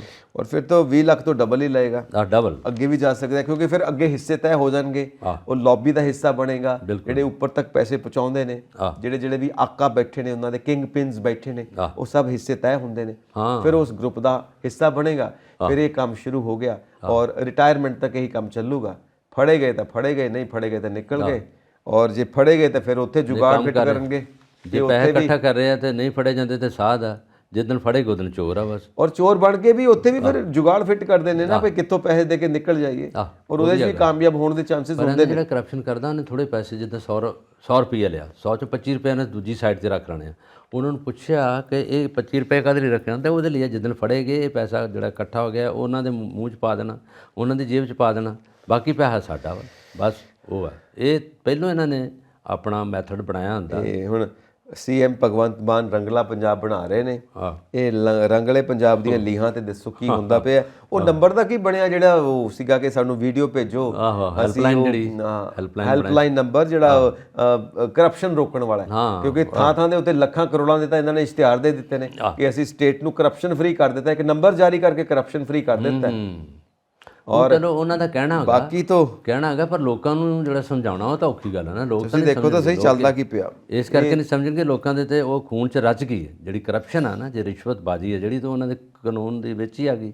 ਔਰ ਉਹ ਬਹੁਤ ਸੂਝਵਾਨ ਤੇ ਬੁੱਧੀਜੀਵ ਲੋਕਾਂ ਨੇ ਕਿਹਾ ਕਿ ਇਹਨੂੰ ਰਾਈਟ ਹੀ ਬਣਾ ਦਿਓ, ਫੰਡਾਮੈਂਟਲ ਰਾਈਟ ਹੈ, ਜਿੱਦਾਂ ਸਾਡੇ ਅਧਿਕਾਰ ਹੈ, ਲੀਗਲ ਕਰ ਦਿਓ, ਅਧਿਕਾਰਾਂ ਨੂੰ ਕਰ ਦਿਓ, ਲੋਕਾਂ ਦਾ ਹਟਣਾ ਹੀ ਨਹੀਂਗਾ। ਔਰ ਇਸੇ ਕਰਕੇ CM ਕੋਈ ਵੀ ਆ ਜਾਏ ਔਰ DG ਕੋਈ ਵੀ ਆ ਜਾਏ, DC ਕੋਈ ਵੀ ਇੱਥੇ ਲੱਗਾ ਹੋਵੇ, ਲੋਕਾਂ ਦੇ ਅੰਦਰ ਜਿਹੜੀ ਗੱਲ ਤੁਸ ਗਈ ਹੈ, ਜਿਹੜੀ ਉਹਨਾਂ ਦੇ ਖੂਨ 'ਚ ਚਲ ਗਈ ਹੈ, ਰਚ ਗਈ, ਉਹਨੂੰ ਕੋਈ ਨਹੀਂ ਰੋਕ ਸਕਦਾ। ਇਹ ਤਾਂ ਲੋਕਾਂ ਨੂੰ ਆਪ ਵੀ ਸਮਝਣਾ ਚਾਹੀਦਾ, ਨਾ ਕਿ ਮੁੱਖ ਮੰਤਰੀ ਪੰਜਾਬ ਨੇ ਕਹਿਣਾ ਕਿ ਤੁਸੀਂ।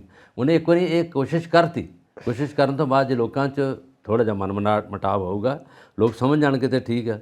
ਹੁਣ ਲੋਕਾਂ ਦਾ ਵੀ ਕੀ ਹੈਗਾ, ਜਦੋਂ ਅਫਸਰ ਬੈਠਾ ਦਾ ਦਿਓ ਪੈਸਾ ਵੀ ਤੇਰਾ ਤਦ ਕੰਮ ਹੋਣਾ, ਉਹ ਅਗਲਾ ਆਂਦਾ ਮੈਂ ਮੋਟਰਸਾਈਕਲ 'ਤੇ ਹੋਊਗਾ, ਬੱਸਾਂ 'ਤੇ ਹੋਊਗਾ, ਧੱਕੇ ਖਾਂਦਾ ਹੋਊਗਾ, ਠੰਡ ਹੈਗੀ ਹੈ, ਮੈਂ ਪੈਸਾ ਦੇ ਕੇ ਤੇ ਕੰਮ ਕਰਾ ਲੈਣਾ ਆਪਣਾ। ਇਹ ਵੀ ਗੱਲ ਹੈ, ਇਹ ਆ ਬਿਲਕੁਲ ਠੀਕ ਗੱਲ ਹੈ। ਫਿਰ ਇਹ ਇਸ਼ਤਿਹਾਰਬਾਜ਼ੀਆਂ ਹੁੰਦੀਆਂ ਪਈਆਂ ਨੇ ਕਿ ਅਸੀਂ ਕਰਪਸ਼ਨ ਫ੍ਰੀ ਕਰ ਦਿੱਤਾ ਸਟੇਟ ਨੂੰ, ਸਾਰੀ ਉਹ ਤਾਂ ਕਹਿਣਗੇ, ਉਹ ਤਾਂ ਕਹਿਣਾ ਗਵਰਨਮੈਂਟ ਕਹਿੰਦੀ ਬੇਈਮਾਨੀ ਭ੍ਰਸ਼ਟਾਚਾਰ ਖਤਮ ਹੋ ਗਿਆ।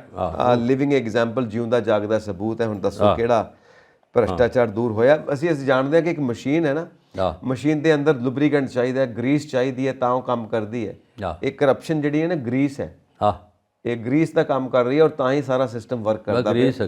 ਇੱਕ ਕਿਸੇ ਬੰਦੇ ਨੇ ਨਾ ਬੜਾ ਪਿਆਰਾ ਸਟੇਟਮੈਂਟ ਦਿੱਤੀ ਸੀ, ਕਹਿੰਦਾ there is some god in India, there is some god in Punjab, in different states, because nobody is interested in work but the work is still going on. ਆਪੇ ਚਲੀ ਜਾਂਦਾ, ਤਾਂ ਨਹੀਂ ਕਰਦੇ ਤਾਂ ਕੋਈ ਰੱਬ ਹੀ ਬੈਠਾ, ਉਹ ਰੱਬ ਦੇ ਆਸਰੇ ਤੁਰੀ ਜਾਂਦਾ ਹੈ, ਉਹ ਰੱਬ ਆਪੇ ਕਰਦਾ, ਕਰੇ ਕਰਾਵੇ ਆਪੇ ਆਪ। ਬਿਲਕੁਲ ਇਹ ਕਿਸੇ ਨੇ ਸਟੇਟਮੈਂਟ ਦਿੱਤੀ ਸੀ, ਔਰ ਲੋਕਾਂ ਨੇ ਕਾਫੀ ਇਹਨੂੰ ਮਤਲਬ ਹਰ ਪਾਸਿਓਂ ਲੈ ਕੇ ਦੇਖੋ ਇਹ ਕਿੱਦਾਂ ਦੇ ਵਿਚਾਰ ਨੇ, ਕੋਈ ਇਹਦੇ ਖਿਲਾਫ ਵੀ ਆਏ, ਕੋਈ ਇਹਦੇ ਹੱਕ ਵਿੱਚ ਵੀ ਆਏ, ਬਟ ਇਟ ਵਾਸ ਦੇਅਰ।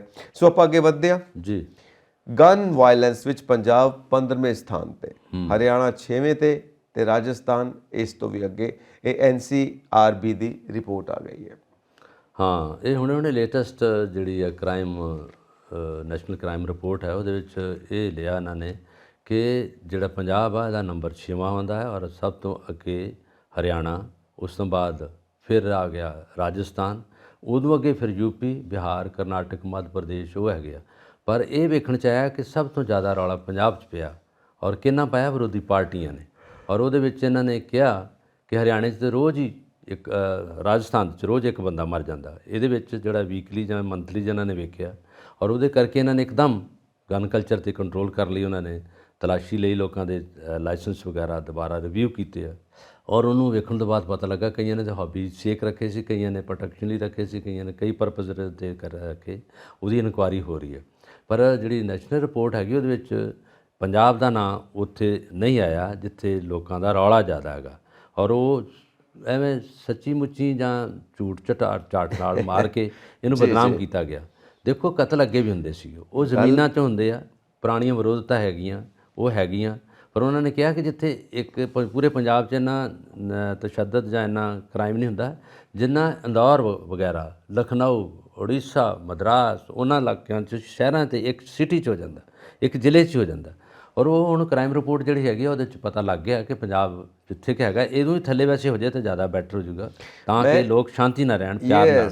ਮੇਰਾ ਨਾ ਹਾਸਾ ਤਾਂ ਨਿਕਲ ਗਿਆ ਮਾੜਾ ਜਿਹਾ ਜਿਹੜਾ ਮੈਂ ਹੱਸਿਆ ਕਿ ਵੱਡੇ ਵੱਡੇ ਦਾਅਵੇ ਕਰਦੇ ਇਹ ਸਾਰੇ ਪੋਲੀਟੀਸ਼ੀਅਨਸ ਵੀ, ਔਰ ਐਡਮਿਨਿਸਟ੍ਰੇਸ਼ਨ ਵੀ, ਔਰ ਪੁਲਿਸ ਡਿਪਾਰਟਮੈਂਟਸ ਵੀ, ਔਰ ਇਹ ਜੋ ਗਨਸ ਚਲਾਉਂਦੇ ਨੇ ਇਹਨਾਂ ਸਭ ਦਾ ਮਖੌਲ ਉਡਾ ਦਿੰਦੇ ਨੇ ਕਿ ਦੇਖੋ ਅਸੀਂ ਤਾਂ ਇੱਦਾਂ ਹੀ ਕਰਾਂਗੇ, ਰੋਕ ਸਕਦੇ ਹੋ ਤਾਂ ਰੋਕ ਕੇ ਦਿਖਾ ਦਿਓ। ਹੁਣ ਪੰਜਾਬ ਸਰਕਾਰ ਨੇ ਲਾਇਸੈਂਸ ਦੇ ਉੱਤੇ ਬੈਨ ਕੀਤਾ ਕਿ ਹਜੇ ਫਿਲਹਾਲ ਲਾਇਸੈਂਸ ਨਹੀਂ, ਔਰ ਪੁਰਾਣੇ ਜਿੰਨੇ ਲਾਇਸੈਂਸੀ ਹਥਿਆਰ ਨੇ ਉਹਨਾਂ ਦੀ ਸਾਰੀ ਰਿਪੋਰਟ ਮਹਿਕਮੇ ਨੂੰ ਦਿੱਤੀ ਜਾਵੇ, ਗਵਰਨਮੈਂਟ ਨੂੰ ਦਿੱਤੀ ਜਾਵੇ। ਕਿੱਥੇ ਕਿਤੇ ਜ਼ਰੂਰੀ ਹੈ। ਹਾਂ, ਜਿੱਥੇ ਜ਼ਰੂਰੀ ਹੈ ਉੱਥੇ ਕੰਸੀਡਰ ਕੀਤਾ ਜਾਵੇ ਔਰ ਤਾਂ ਲਾਇਸੈਂਸ ਜਾਰੀ ਕੀਤਾ ਜਾਵੇ, ਨਹੀਂ ਤਾਂ ਹਜੇ ਨਵਾਂ ਲਾਇਸੈਂਸ ਕੋਈ ਜਾਰੀ ਨਾ ਕੀਤਾ ਜਾਵੇ। ਲੈਟਰ ਸਰਕੂਲਰ ਕੱਢ ਦਿੱਤੇ ਗਏ ਔਰ ਇਹ ਸਭ, ਔਰ ਇਸ ਤੋਂ ਇਲਾਵਾ ਇਹ ਹਜੇ ਕਾਨੂੰਨੀ ਲਾਇਸੈਂਸ ਨੇ। ਇਸ ਤੋਂ ਇਲਾਵਾ ਜਿਹੜੇ ਗੈਰ ਕਾਨੂੰਨੀ ਬਹੁਤ ਜਿਹੜੇ ਦੇਸੀ ਕੱਟੇ, ਬਗੈਰ ਲਾਇਸੈਂਸ ਤੋਂ ਦੇਸੀ ਪਿਸਤੌਲ, ਪਤਾ ਨਹੀਂ ਕਿਹੜੇ ਕਿਹੜੇ ਲੋਕ ਫੈਕਟਰੀਆਂ ਲਗਾਈਆਂ ਹੋਈਆਂ ਆਪ ਹੀ ਬਣਾਈ ਜਾਂਦੇ ਨੇ। ਨੇ ਜਿਹੜੇ ਗੈਂਗਸਟਰ ਆ ਜਾਂ ਜਿਹੜੇ ਮੁੰਡੇ ਫੜੇ ਜਾ ਰਹੇ ਉਹਨਾਂ ਕਿਤੇ ਲਾਇਸੈਂਸ ਨਾਲ ਥੋੜੇ ਲਏ ਹੈਗੇ, ਉਹਨਾਂ ਕੋਲ ਤੇ ਵਿਦੇਸ਼ੀ ਹਥਿਆਰ ਵੀ ਨੇ। ਸਾਰੇ ਹਥਿਆਰ ਉਹਨਾਂ ਕੋਲ ਬਾਹਰ ਅਮਰੀਕਾ ਦੇ ਆ, ਰਸ਼ੀਆ ਦੇ ਹੈਗੇ ਆ, ਔਰ ਸਾਰੀ ਜਗ੍ਹਾ ਦੇ ਮੁਨਕ ਪਏ ਆ। ਜਦੋਂ ਸਿੱਧੂ ਮੂਸੇਵਾਲਾ ਉਹਨਾਂ ਦਾ ਕਤਲ ਹੋਇਆ, ਉਦੋਂ ਜਿਹੜੀ ਗਨ ਦਾ ਜ਼ਿਕਰ ਹੋ ਰਿਹਾ ਸੀ ਉਹ ਸ਼ਾਇਦ ਅਮਰੀਕਨ ਗਨ ਹੈ, 94 ਨਹੀਂ ਰਸ਼ੀਅਨ ਗਨ ਹੈ, ਜਿਹੜੀ ਉਹ ਬੁਲਟ ਪ੍ਰੂਫ ਨਹੀਂ ਦੇਖਦੀ, ਉਹ ਸ਼ੀਸ਼ੇ ਤੋੜ ਕੇ ਉਹ ਬਲਾਸਟ ਕਰ ਜਾਂਦੀ ਅੰਦਰ। AK-47 ਤੋਂ ਕਿਤੇ ਅੱਗੇ ਹੈਗੀ ਆ, ਬੜੀ ਸ਼ਾਰਪ ਉਹਦਾ ਸ਼ੂਟ ਹੈਗਾ ਔਰ ਬੰਦਾ ਬਚਦਾ ਨਹੀਂ ਉਹਦੇ ਨਾਲ। ਉਹ ਰਸ਼ੀਅਨ ਹੈਗੀਆਂ, ਬਾਹਰ ਦੀਆਂ ਹੈਗੀਆਂ। ਹੁਣ ਉਹ ਦੇਖੋ ਕਿੱਧਰ ਦੀਆਂ ਆਈਆਂ, ਕਾਰਤੂਸ ਕਿੱਥੋਂ ਆ ਗਏ ਉਹ ਔਰ ਕਿਹੜੇ ਜਗ੍ਹਾ ਤੇ ਆਏ। ਉਦੋਂ ਤਲਾਸ਼ੀ ਨਹੀਂ ਲਈ ਗਈ, ਉਦੋਂ ਗੱਡੀਆਂ ਕਿੱਧਰ ਦੀਆਂ ਆਈਆਂ, ਗੱਡੀਆਂ ਤਾਂ ਬਾਈ ਰੋਡ ਹੀ ਆਈਆਂ ਨੇ, ਕੋਈ ਅਰਸ਼ਾਂ ਤੋਂ ਗੱਡੀ ਤੇ ਆ ਕੇ ਥੱਲੇ ਲੈਂਡ ਨਹੀਂ ਕਰ ਗਈ ਨਾ। ਉਹ ਹੁਣ ਇਹ ਚੀਜ਼ਾਂ ਜਿਹੜੀਆਂ ਹੈਗੀਆਂ ਬਾਅਦ 'ਚ ਪਤਾ ਲੱਗਦਾ। ਫਿਰ ਆਂਦੇ ਕੰਟਰੋਲ ਕਰੋ, ਗਨ ਕੰਟਰੋਲ ਕਰਨਾ ਹੈਗਾ। ਜਦੋਂ 8 ਮੁੰਡੇ ਆ ਕੇ ਸਿੱਧੂ ਮੂਸੇਵਾਲੇ ਨੂੰ ਦਿਨ ਦਿਹਾੜੇ ਕਤਲ ਕਰਕੇ ਨਿਕਲ ਗਏ ਆ, ਉਦੋਂ ਤਾਂ ਕਿਸੇ ਨੂੰ ਪਤਾ ਨਹੀਂ ਲੱਗਾ। ਅੱਜ ਫਿਰ 3 ਮਹੀਨੇ ਬਾਅਦ ਤਲਾਸ਼ੀ ਹੋ ਰਹੀ ਆ, ਉਦੋਂ ਬਾਅਦ ਗਨ ਕਲਚਰ ਨੂੰ ਕੰਟਰੋਲ ਕਰਨਾ ਜੀ। ਹੁਣ ਇਹ ਬਾਹਰਲੀ ਰੀਸ ਕਰ ਰਹੇ, ਜਿੱਦਾਂ ਅਮਰੀਕਾ 'ਚ ਗਨ ਕਲਚਰ ਨੂੰ ਕੰਟਰੋਲ ਕੀਤਾ, ਕੈਨੇਡਾ ਨੇ ਵੀ ਕੀਤਾ, ਟਰੂਡੋ ਸਾਹਿਬ ਨੇ ਕਾਨੂੰਨ ਬਣਾ ਦਿੱਤਾ ਉੱਥੇ। ਨਿਊਜ਼ੀਲੈਂਡ 'ਚ ਸਭ ਤੋਂ ਪਹਿਲਾਂ ਹੋਇਆ। ਨਿਊਜ਼ੀਲੈਂਡ ਦੇ ਜਿਹੜੀ ਉੱਥੋਂ ਦੇ ਪ੍ਰਧਾਨ ਮੰਤਰੀ ਜਸਟਿਨ ਨਿਗਾਹ, ਉਹਨਾਂ ਨੇ ਰੋਕ ਲਾਉਣ ਲਈ ਉੱਥੇ ਕਾਨੂੰਨ ਹੀ ਬਣਾ ਦਿੱਤਾ, ਕੋਈ ਗਨ ਨਹੀਂ ਖਰੀਦੂਗਾ, ਇੱਕ ਪਾਰਟੀਕੂਲਰ ਏਜ ਤੱਕ ਲੈਣਗੇ, ਪਰ ਉਹਦਾ ਪਰਪਸ ਵੇਖਿਆ ਜਾਊਗਾ ਕਿ ਇਹਨੇ ਖਰੀਦਦਾਰੀ ਕਰਨੀ ਹੈ। ਹੁਣ ਉੱਥੇ ਗੱਲ ਪਹਿਲਾਂ ਹੁੰਦੀ ਹੈ, ਇੱਥੇ ਬਾਅਦ 'ਚ ਆਉਂਦੀ, ਜਦੋਂ ਤੱਕ ਇੱਥੇ ਤਸ਼ੱਦਦ, ਬਲੱਡ ਸ਼ੈਡ ਹੋ ਜਾਂਦਾ, ਸਾਰਾ ਕੁਝ ਹੋ ਜਾਂਦਾ। ਹੁਣ ਚੇਤਾ ਆ ਰਿਹਾ ਇਹਨਾਂ ਨੂੰ, ਜਦੋਂ ਕਿੰਨੇ ਮੁੰਡੇ ਮਾਰ ਦਿੱਤੇ ਗਏ, ਕੀ ਕੁਛ ਹੋ ਗਿਆ। ਹੁਣ ਆ ਕੇ ਜਦੋਂ ਸ਼ਾਂਤੀ ਹੋ ਗਈ ਫਿਰ ਦੁਬਾਰਾ ਹੁਣ ਉਹਨਾਂ ਦੇ ਸਾਰੇ ਪੋਤੜੇ ਫੋਲਣ ਲੱਗ ਪਏ ਵੀ ਇਹਨਾਂ ਦੇ ਜਿਹੜੇ ਬਣੇ ਆ ਲਾਇਸੈਂਸ ਕਿੱਦਾਂ ਬਣੇ ਆ। DC ਨੇ ਅਪਰੂਵਲ ਦਿੱਤੀ ਹੋਊਗੀ, ਉੱਥੋਂ ਲਿਆ ਹੋਊਗਾ, SSP ਤੋਂ ਅਪਰੂਵਲ ਹੁੰਦੀ ਆ, ਉੱਥੋਂ ਜਾ ਕੇ ਫਿਰ ਗਨ ਲੈਂਦਾ। ਰਹੀ ਗੱਲ ਦੂਜੀ ਜਿਹੜੀ ਹੈ ਨਜਾਇਜ਼ ਰੱਖੀ ਆ, ਉਹ ਤਾਂ ਹੈ ਹੀ ਹੈ ਲੋਕਾਂ ਕੋਲ, ਹੈ ਨਾ। ਨਜਾਇਜ਼ ਰੱਖ ਕੇ ਲੋਕ ਚਲਾਉਂਦੇ ਆ, ਮਾਰਦੇ ਆ, ਸਾਰਾ ਕੁਛ। ਇਹ ਅੱਜ ਦੀ ਗੱਲ ਨਹੀਂ ਕਿ ਆਹ ਹੁਣ ਸਰਕਾਰ ਆਈ ਹੈ ਅਤੇ ਹੁਣ ਗਨ ਕਲਚਰ ਆ ਗਿਆ ਅਤੇ ਸਾਰਾ ਕੁਛ ਹੈ। ਇੱਕ ਟਰਮ ਦੇ ਦਿੰਦੇ ਆ, ਗੈਂਗਸਟਰ ਟਰਮ ਦੇ ਦਿੱਤੀ ਇਹਨਾਂ ਨੇ, ਮੰਥਨ ਟਰਮ ਦੇ ਦਿੱਤੀ ਆ। ਗੱਲ ਉਹੀ ਆ, ਮੌਤ ਪਹਿਲਾਂ ਵੀ ਹੁੰਦੀ ਸੀ, ਵੱਟ ਤੋਂ ਵੀ ਲੜਦੇ ਸੀ ਜੱਟ, ਜ਼ਮੀਨ ਤੋਂ ਵੀ ਲੜਦੇ ਸੀਗੇ, ਉਦੋਂ ਤਾਂ ਕੁਛ ਨਹੀਂ ਹੁੰਦਾ। ਪੰਜਾਬ 'ਚ ਲੋਕਾਂ ਦਾ ਇੱਦਾਂ ਦਾ ਰਹਿਣ ਸਹਿਣ ਹੈਗਾ, ਇਹ ਗੱਲ ਨੂੰ ਬਰਦਾਸ਼ਤ ਕਰਦੇ ਘੱਟ ਆ, ਲੜ ਵੀ ਪੈਂਦੇ ਆ। ਇਹ ਤਾਂ ਅੱਜ ਵੀ ਨਹੀਂ, ਬਹੁਤ ਦੇਰ ਪਹਿਲਾਂ ਹੈਗੇ ਆ। ਡਾਇਰੈਕਟਰ ਜਨਰਲ ਪੁਲਿਸ ਨੇ ਹੁਣ ਜੋ ਕੁਛ ਇਹਨਾਂ ਨੇ ਅੱਜ ਕੀਤਾ ਕਿ ਅਸੀਂ ਤਬਦੀਸ਼ ਕਰਾਂਗੇ ਸਾਰਾ ਕੁਛ। 3 ਮਹੀਨੇ ਦੇ ਜਿਹੜੇ ਲਾਇਸੈਂਸ ਬਣੇ ਆ ਅਸੀਂ ਉਹਨਾਂ ਨੂੰ ਵੇਖਾਂਗੇ। ਹੁਣ ਵੇਖ ਕੇ ਇਹ ਫਿਰ ਇਹ ਠੰਡੇ ਬਸੇ 'ਚ ਪੈ ਜਾਣਾ, ਫਿਰ ਉਹੀ ਕੰਮ ਹੋਣਾ। ਜਿਨ੍ਹਾਂ ਕੋਲ ਬੰਦੂਕਾਂ ਪਈਆਂ, ਜਿਹਨਾਂ ਕੋਲ ਇੱਕ ਦੋ ਨਹੀਂ ਗਾ, ਕਈਆਂ ਨੇ ਬਹੁਤ ਕੁਛ ਪਈਆਂ, ਵਿਖਾਉਣ ਨੂੰ ਇੱਕ ਲਾਇਸੈਂਸ ਹੈਗਾ ਉਹਨਾਂ ਕੋਲ। ਲੇਕਿਨ ਜਿਹੜਾ ਬਾਹਰ ਆ ਦੇਖੋ ਤੇ ਸਹੀ, ਵਿਆਹਾਂ ਦੇ ਵਿੱਚ ਓਪਨ ਫਾਇਰ ਹੁੰਦਾ, ਅਸੀਂ ਖੁਸ਼ੀ ਮਨਾ ਰਹੇ ਹਾਂ, ਬਸ ਕਿਸੇ ਖੁਸ਼ੀ ਦੇ ਮੌਕੇ ਦੇ ਉੱਤੇ ਫਾਇਰਿੰਗ ਸ਼ੁਰੂ ਕਰ ਦਿੰਦੇ, ਫਾਇਰਿੰਗ ਹੁੰਦੀ, ਬਸ ਉੱਥੇ ਚਾਨਣੀਆਂ ਪਾੜ ਦਿੰਦੇ ਆ, ਤੰਬੂ ਕਨਾਤਾਂ ਵੇਚਦੀ ਗੋਲੀਆਂ ਜਾਂਦੀਆਂ। ਕਈ ਵਾਰ ਐਕਸੀਡੈਂਟਸ ਹੋਏ ਨੇ, ਕਈ ਬਹੁਤ ਗੋਲੀ ਲੋਕਾਂ ਦੇ ਲੱਗ ਵੀ ਵੱਜੇ ਗਈ ਹੈ। ਜਿਹੜੇ ਛੱਤਾਂ 'ਤੇ ਬੈਠੇ ਬਹੁਤ ਲੋਕ ਫੱਟੜ ਹੋਏ ਆ, ਜਦੋਂ ਰਿਵਾਲਵਰ ਚੱਲਦਾ ਜਾਂ ਕੁਛ ਹੁੰਦਾ, ਗੋਲੀ ਕਈ ਵਾਰੀ ਤ੍ਰਿਖੀ ਵੱਜ ਕੇ ਉਹਨਾਂ ਦੇ ਵਿੱਚ ਵੀ ਲੰਗੀ ਆ, ਫੁੱਲ ਬੂਟੇ ਤੋੜ ਦਿੰਦੇ ਜਦੋਂ ਹੁੰਦਾ। ਉਹਨਾਂ ਨੇ ਬੜਾ ਦਾਰੂ ਪੀਤਾ ਦਾ ਉਦੋਂ ਸ਼ੂਟ ਕਰਦੇ, ਛੇਤੀ ਸਾਰਾ ਕੁਝ ਹੁੰਦਾ। ਇਹ ਚੀਜ਼ਾਂ ਜਿਹੜੀਆਂ ਇਹ ਅੱਜ ਨਹੀਂ ਗਈਆਂ, ਬੜੀ ਦੇਰ ਦੀਆਂ ਚੀਜ਼ਾਂ ਹੈਗੀਆਂ। ਜੇ ਪਹਿਲੋਂ ਕੰਟਰੋਲ ਹੁੰਦਾ ਤਾਂ ਹੌਲੀ ਹੌਲੀ ਅੱਜ ਇਹ ਸਿੱਟਾ ਇੱਥੋਂ ਤੱਕ ਨਾ ਪਹੁੰਚਦਾ। ਬੇਸਿਕ ਚੀਜ਼ ਹੈ ਕਿ ਲੋਕਾਂ ਨੂੰ ਐਜੂਕੇਟ ਕਰਨਾ। ਇਹ ਆਪਣੀ ਬੜੀ ਸ਼ਾਨ ਸਮਝਦੇ ਨੇ ਕਿ ਅਸੀਂ ਓਪਨ ਫਾਇਰ ਕਰ ਰਹੇ ਹਾਂ, ਇਹ ਹੀਰੋਇਜ਼ਮ ਦੀ ਨਿਸ਼ਾਨੀ ਹੈ। ਇਸ ਤਰ੍ਹਾਂ ਤਾਂ ਨਹੀਂ ਹੈ। ਵੈਸੇ ਇੱਕ ਸਰਕਾਰ ਦਾ ਬਹੁਤ ਵੱਡਾ ਰੋਲ ਨਹੀਂ ਹੈ, ਲੋਕਾਂ ਦਾ ਵੀ ਹੈ। ਮਾਂ ਪਿਓ ਕੀ ਕਰਦਾ, ਮਾਂ ਸਮਝਾਵੇ, ਪਿਓ ਸਮਝਾਵੇ, ਪਿੰਡ ਦੇ ਸਰਪੰਚ ਸਮਝਾਉਣ, ਬੱਚਿਆਂ ਨੂੰ ਇਕੱਠੇ ਕਰਨ, ਸਾਰਾ ਕੁਝ ਕਰਨ। ਸਰਕਾਰ ਤਾਂ ਚੰਡੀਗੜ੍ਹ ਬੈਠੀ ਹੈ, ਉਹ ਤਾਂ ਉਦੋਂ ਲਊਗੀ, ਕੰਟਰੋਲ ਕਰੂਗੀ ਜਦੋਂ ਹੱਦੋਂ ਵੱਧ ਪਾਣੀ ਨਿਕਲ ਜੂਗਾ। ਇਹ ਲੋਕਾਂ ਨੂੰ ਆਪਸੀ ਵੀ ਪਿਆਰ ਨਾਲ, ਮੁਹੱਬਤ ਨਾਲ ਰਹਿਣਾ ਚਾਹੀਦਾ, ਤਾਂ ਦੀ ਗੱਲ। ਦੂਸਰਾ ਇਹ ਵੀ ਪੰਜਾਬ ਸਰਕਾਰ ਨੇ ਬੈਨ ਕੀਤਾ ਕਿ ਜਿਹੜੇ ਸੌਂਗਸ ਦੇ ਵਿੱਚ, ਜਿਹੜੇ ਗੀਤਾਂ ਦੇ ਵਿੱਚ ਹਥਿਆਰਾਂ ਦਾ ਜ਼ਿਕਰ ਹੋਏਗਾ, ਮਾਰ ਵੱਢ ਟੁੱਕ ਦਾ ਜ਼ਿਕਰ ਹੋਏਗਾ, ਉਹ ਗੀਤ ਵੀ ਬੈਨ ਕੀਤੇ ਜਾਣ। ਇਹ ਤਾਂ ਚੰਗੀ ਗੱਲ, ਇਹ ਵੀ ਚੰਗੀ ਗੱਲ। ਜਿਹੜੇ ਪਹਿਲੇ ਗੀਤ ਉਹਨਾਂ 'ਚ ਰੌਲਾ ਰੱਪਾ ਨਹੀਂ, ਕੋਈ ਲੜਾਈ ਝਗੜਾ ਨਹੀਂ, ਬੰਦੂਕਾਂ ਦੀ ਗੱਲ ਨਹੀਂ ਹੈਗੀ, ਉੱਤੇ ਸ਼ਰਾਬ ਦੀ ਗੱਲ ਨਹੀਂ ਹੈਗੀ। ਜਿਹੜੀ ਦੇਵ ਤਰੀਕਿਆਂ ਵਾਲੇ ਦੇ ਗੀਤ ਸੁਣੋ ਤੁਸੀਂ ਜਾ ਕੇ, ਬਾਬੂ ਸਿੰਘ ਮਾਨ ਦੇ ਸੁਣੋ ਤੁਸੀਂ ਜਾ ਕੇ, ਸ਼ਮਸ਼ੇਰ ਸੰਧੂ ਦੇ ਗਏ, ਗੁਰਭਜਨ ਗਿੱਲ ਦੇ ਆ, ਬਾਕੀ ਸਾਰਿਆਂ ਲੋਕਾਂ ਦੇ ਤੁਸੀਂ ਗੀਤ ਸੁਣੋ। ਪੰਜਾਬ ਦੀ ਡਿਵੈਲਪਮੈਂਟ ਦੇ ਗੀਤ ਹੈ, ਪੰਜਾਬ ਦੇ ਕਲਚਰ ਦੇ ਗੀਤ ਹੈ, ਭਰਾ ਭਰਜਾਈ ਦੇ ਪਿਆਰ ਦੇ ਗੀਤ ਹੈ, ਮਾਂ ਦੇ ਵਿਛੋੜੇ ਦੇ ਗੀਤ ਹੈ। ਇਹਨਾਂ ਨਾਲ ਆ ਜਿੱਥੇ ਅਸੀਂ 2-4 ਹੋ ਰਹੇ ਹਾਂ, ਰਿਸ਼ਤੇਦਾਰੀ ਜਿੱਥੇ ਆ, ਪਿਆਰ ਮੁਹੱਬਤ ਆ, ਉਹ ਗੱਲ। ਅਸੀਂ ਵੈਪਨ ਦੇ ਪਿੱਛੇ ਲੱਗ ਜਾਂਦੇ ਹਾਂ, ਅਸੀਂ ਜਾ ਕੇ ਪਤਾ ਕਿ ਇਹਨਾਂ ਦੇ ਅਸੀਂ ਨਸ਼ਿਆਂ ਦੀਆਂ ਗੱਲਾਂ ਕਰਦੇ ਹਾਂ, ਅਸੀਂ ਇਹਨਾਂ ਤੋੜ ਭੰਨ ਦੀਆਂ ਗੱਲਾਂ ਕਰਦੇ ਹਾਂ। ਅਸਰ ਉਹ ਫਿਰ ਲੋਕਾਂ ਦੇ ਅਸਰ ਤੋਂ ਹੁੰਦਾ। ਜਿਹੜੀ ਆਉਣ ਵਾਲੀ ਜਨਰੇਸ਼ਨ ਹੈ, ਜਿਹੜੇ ਪੜ੍ਹਦੇ ਬੱਚੇ, ਉਹਨਾਂ ਦੇ ਅੰਦਰ ਹੁੰਦਾ ਹੀ ਆ ਉਹ ਗੱਲ। ਉਹ ਫਿਰ ਗਾਣੇ ਨੂੰ, ਉਹਦੇ ਗਾਣੇ ਦਾ ਮੁਖੜਾ, ਉਸ ਗਾਣੇ ਦਾ ਜਿਹੜਾ ਅੰਤਰਾ, ਉਹਨੂੰ ਯਾਦ ਕਰ ਲੈਂਦੇ ਆ, ਫਿਰ ਸਕੂਲਾਂ ਕਾਲਜਾਂ 'ਚ ਗਾਉਂਦੇ ਆ। ਉੱਥੋਂ ਪ੍ਰੋਵੋਕੇਸ਼ਨ ਹੁੰਦੀ ਹੈ, ਲੜਾਈ ਹੁੰਦੀ ਹੈ, ਪ੍ਰੋਵੋਕੇਸ਼ਨ ਹੁੰਦੀ ਹੈ ਔਰ ਦਿਮਾਗ ਦੇ ਉੱਤੇ ਜਿਹੜਾ ਅਸਰ ਹੁੰਦਾ ਜੈਸ ਔਰ ਅਸਰ ਇਹ ਹੁੰਦਾ ਕਿ ਉਹ ਸਮਝਦੇ ਨੇ ਕਿ ਇਹ ਕਰਨਾ ਇੱਕ ਹੀਰੋ ਦੀ ਨਿਸ਼ਾਨੀ ਹੈ, ਬੱਚੇ ਦੀ ਗੋਲੀਆਂ ਚਲਾਉਣਾ ਇੱਕ ਹੀਰੋ ਦੀ ਨਿਸ਼ਾਨੀ ਹੈ। ਬੱਚੇ ਦੀ ਸ਼ਖਸੀਅਤ ਡਿਵੈਲਪ ਹੋ ਰਹੀ ਹੈ, ਉਹ ਪੜ੍ਹ ਵੀ ਰਿਹਾ, ਉਹ ਕਈ ਵੀਡੀਓਜ਼ ਵਾਇਰਲ ਹੁੰਦੀਆਂ ਨੇ, ਬੰਦੂਕਾਂ ਇਦਾਂ ਦਾ ਲਹਿਰਾ ਕੇ ਕੈਮਰੇ ਦੇ ਸਾਹਮਣੇ ਦਿਖਾਉਂਦੇ ਨੇ, ਸਕੂਟਰਸ ਤੇ ਬੈਠੇ ਹੋਏ, ਬਾਈਕਸ ਤੇ ਬੈਠੇ ਹੋਏ, ਜੀਪਾਂ 'ਚ ਬੈਠੇ ਹੋਏ, ਕਰਦੇ ਕੀ ਪਏ ਹੋ ਯਾਰ? ਅਸੀਂ ਦਲੇਰ ਪੰਜਾਬੀ ਹਾਂ, ਇਹ ਦਲੇਰੀ ਹੈ। ਇਹ ਕੋਈ ਦਲੇਰੀ ਨਹੀਂ ਹੁੰਦੀ। ਜੇ ਦਲੇਰੀ ਕਰਨੀ ਹੈ ਤਾਂ ਕੋਈ ਚੰਗਾ ਕੰਮ ਕਰੋ, ਦੇਸ਼ ਵਾਸਤੇ ਕੰਮ ਕਰੋ ਨਾ। ਦਲੇਰੀ ਤਾਂ ਭਗਤ ਸਿੰਘ ਨੇ ਦਲੇਰੀ ਦਿਖਾਈ ਹੈ, ਭਗਤ ਸਿੰਘ ਦੀ ਦਲੇਰੀ ਹੈ, ਉਹ ਦਲੇਰੀ ਹੈ। ਚਾਰੋਂ ਸਾਹਿਬਜ਼ਾਦੇ ਬੇਟਿਆਂ ਦੀ ਦਲੇਰੀ ਹੈ। ਇਹ ਦਲੇਰੀ ਥੋੜਾ ਹੈ। ਕੌਮ ਲਈ ਕੰਮ ਕੀਤਾ, ਦੇਸ਼ ਲਈ ਕੰਮ ਕੀਤਾ, ਲੋਕਾਂ ਲਈ ਕੰਮ ਕੀਤਾ, ਉਹ ਕੰਮ ਹੁੰਦਾ। ਇੰਡੀਵਿਜੂਅਲ ਵਿਅਕਤੀਗਤ ਤੌਰ ਤੇ ਆਪਣੇ ਆਪ ਨੂੰ ਅੱਗੇ ਲਿਆਉਣਾ, ਇਹ ਕੋਈ ਦਲੇਰੀ ਨਹੀਂ ਹੁੰਦੀ। ਇਹ ਤਾਂ ਦੂਜੇ ਨੂੰ ਧਮਕਾਉਣਾ, ਦੂਜੇ ਨੂੰ ਡਰਾਉਣਾ, ਦੂਜੇ ਮੇਰੇ ਤੋਂ ਡਰ ਕੇ ਰਹਿਣ। ਔਰ ਦਸ਼ਮੇਸ਼ ਪਿਤਾ ਨੇ ਸਾਨੂੰ ਕਿੰਨੀ ਵਧੀਆ ਗੱਲ ਸਿਖਾਈ ਹੈ, ਨਾ ਕਿਸੇ ਨੂੰ ਡਰਾਉਣਾ ਹੈ ਤੇ ਨਾ ਕਿਸੇ ਤੋਂ ਡਰਨਾ ਹੈ। ਬਿਲਕੁਲ ਸਿੱਧਾ ਚੱਲੋ। ਸੋ ਅਸੀਂ ਕਿਉਂ ਨਹੀਂ ਮੰਨਦੇ ਆਪਣੇ ਗੁਰੂ ਸਾਹਿਬਾਨ ਦੀਆਂ ਗੱਲਾਂ? ਸੋ ਅੱਗੇ ਚੱਲਦੇ ਆ ਜੀ। RSS ਸਿੱਖ ਮਾਮਲਿਆਂ ਵਿੱਚ ਦਖਲ ਨਾ ਦੇਵੇ, ਸ਼੍ਰੋਮਣੀ ਕਮੇਟੀ ਅੰਮ੍ਰਿਤਸਰ ਨੇ ਇਹ ਗੱਲ ਕਹਿ ਦਿੱਤੀ ਹੈ। ਹਾਂ, ਇਹ ਲੇਟੈਸਟ ਇਹਦਾ ਹੁਣੇ ਬੜਾ ਰੌਲਾ ਪਿਆ ਸੀਗਾ ਕਿ ਜਿਹੜੀ RSS ਆ ਉਹ ਥੋੜ੍ਹੇ ਜਿਹੜੇ ਸਿੱਖ ਮਾਮਲੇ ਆ ਜਾਂ ਉਹਨਾਂ ਦੇ ਵਿੱਚ ਜਿਹੜੇ ਉਹਨਾਂ ਦੇ ਆਪਸੀ ਮਾਮਲੇ ਆ ਉਹਨਾਂ ਨੂੰ ਵਧਾ ਕੇ ਚੜ੍ਹਾ ਕੇ ਜਾਂ ਅਖਬਾਰਾਂ 'ਚ ਜਾਂ ਉਹਨਾਂ ਦੇ ਲੈਕਚਰਾਂ 'ਚ ਆ ਕੇ ਲੋਕਾਂ ਨੂੰ ਜਿਹੜਾ ਉਹ ਗਲਤ ਇਨਫੋਰਮੇਸ਼ਨ ਦੇ ਰਹੇ ਆ। ਮੋਹਨ ਭਾਗਵਤ ਜੀ ਜਿਹੜੇ ਦੇ ਮੁਖੀ ਨੇ RSS ਦੇ, ਉਹਨਾਂ ਨੂੰ ਲੈਟਰ ਲਿਖਿਆ ਗਿਆ, ਉਹ 'ਚ ਗੁਰਚਰਨ ਸਿੰਘ ਗਰੇਵਾਲ ਨੇ ਸਕੱਤਰ ਇਹਦੇ SGPC ਦੇ, ਉਹਨਾਂ ਨੇ ਇਨਵੋਲਵਮੈਂਟ ਦਿਖਾਈ। ਉਹਨਾਂ ਨੇ ਦੱਸਿਆ ਕਿ ਆ ਸਾਰਾ ਕੁਝ ਆ ਗਿਆ ਜੋ ਕੁਝ ਸਾਡੇ ਸਾਹਮਣੇ ਆ। ਅਸੀਂ ਚਾਹੁੰਦੇ ਹਾਂ ਕਿ ਇਹ ਤੋਂ ਬਾਅਦ ਜਿਹੜਾ ਕਿ ਧਾਰਮਿਕ ਮਾਮਲਾ ਉਹਦੇ 'ਚ ਦੂਜੇ ਧਰਮ ਦਾ ਕੋਈ ਮਸਲਾ ਨਹੀਂ ਲੈ ਕੇ ਆਉਣਾ ਚਾਹੀਦਾ, ਕਿਉਂਕਿ ਧਾਰਮਿਕ ਪਰੰਪਰਾ ਇੱਕ ਉਹਨਾਂ ਦੀ ਆਪਣੀ ਆ। ਉਹਦੇ ਵਿੱਚ ਲੋਕਾਂ ਨਾਲ ਜੋ ਸੰਦੇਸ਼ ਆ ਗੁਰੂ ਸਾਹਿਬਾਨ ਦਾ, ਉਹ ਆਪਣੇ ਤਰੀਕੇ ਨਾਲ ਅਸੀਂ ਵੰਡਾਂਗੇ, ਆਪ ਡਿਲੀਵਰ ਕਰਾਂਗੇ। ਉਹਦੇ ਵਿੱਚ ਦੂਜੀ ਜਿਹੜੀ ਆ ਸੰਸਥਾ, ਉਹਨੂੰ ਉਹਦੇ ਵਿੱਚ ਸ਼ਾਮਲ ਹੋਣ ਦਾ ਕੋਈ ਅਧਿਕਾਰ ਨਹੀਂ। ਉਹਨਾਂ ਨੇ ਇਸੇ ਕਰਕੇ ਇਹ ਕਿਹਾ। ਔਰ ਸ਼੍ਰੋਮਣੀ ਕਮੇਟੀ ਨੇ ਇਸ RSS ਨੂੰ ਕਿਹਾ ਕਿ ਉਹਨਾਂ ਦੀ ਇਨਵੋਲਵਮੈਂਟ ਆ ਜਿੰਨੀ ਵੀ ਹੈ ਉਹ ਤੋਂ ਦੂਰ ਰਹਿਣਾ ਚਾਹੀਦਾ। ਅਜੇ ਤੱਕ ਕੋਈ ਬਹੁਤਾ ਰੌਲਾ ਨਹੀਂ ਗਾ। ਉਹਨਾਂ ਨੇ ਪਿਆਰ ਮੁਹੱਬਤ ਨਾਲ ਲੈਟਰ ਲਿਖਿਆ ਉਹਨਾਂ ਨੂੰ, ਔਰ ਉਹਨਾਂ ਦੇ ਮੁਖੀ ਨੂੰ ਲਿਖਿਆ, RSS ਦੇ ਮੁਖੀ ਨੂੰ, ਕਿ ਤੁਸੀਂ ਇਸ ਚੀਜ਼ ਨੂੰ ਕੰਟਰੋਲ ਕਰੋ ਤਾਂ ਕਿ ਸ਼ਾਇਦ ਉਹਨਾਂ ਨੂੰ ਨਾ ਪਤਾ ਹੋਵੇ ਜਾਂ ਕੁਝ ਹੋਵੇ। ਉਹਨਾਂ ਨੇ ਉਦਾਹਰਣ ਤੌਰ 'ਤੇ ਕਈ ਐਗਜ਼ਾਮਪਲ ਵੀ ਦਿੱਤੀਆਂ ਕਿ ਆ ਵਿੱਚ ਜਿੱਥੇ ਜਿੱਥੇ ਹੋਇਆ। ਖਾਸ ਤੌਰ 'ਤੇ ਬੀਬੀ ਜਗੀਰ ਕੌਰ ਦਾ ਜਿਹੜਾ ਸੀਗਾ ਪ੍ਰਧਾਨਗੀ ਦਾ ਮਸਲਾ, ਜਦੋਂ ਉਹਨਾਂ ਨੇ ਇਲੈਕਸ਼ਨ ਲੜੀ ਆ, ਉਹਦੇ ਵਿੱਚ ਵੀ ਇਹ ਰੌਲਾ ਰਿਹਾ ਕਿ ਉਹਨਾਂ ਨੂੰ ਉੱਥੋਂ ਕੁਛ ਨਾ ਕੁਛ ਇਹ ਇਨਫੋਰਮੇਸ਼ਨ ਮਿਲੀ ਹੈ, ਸਾਰਾ ਕੁਝ ਹੋਇਆ।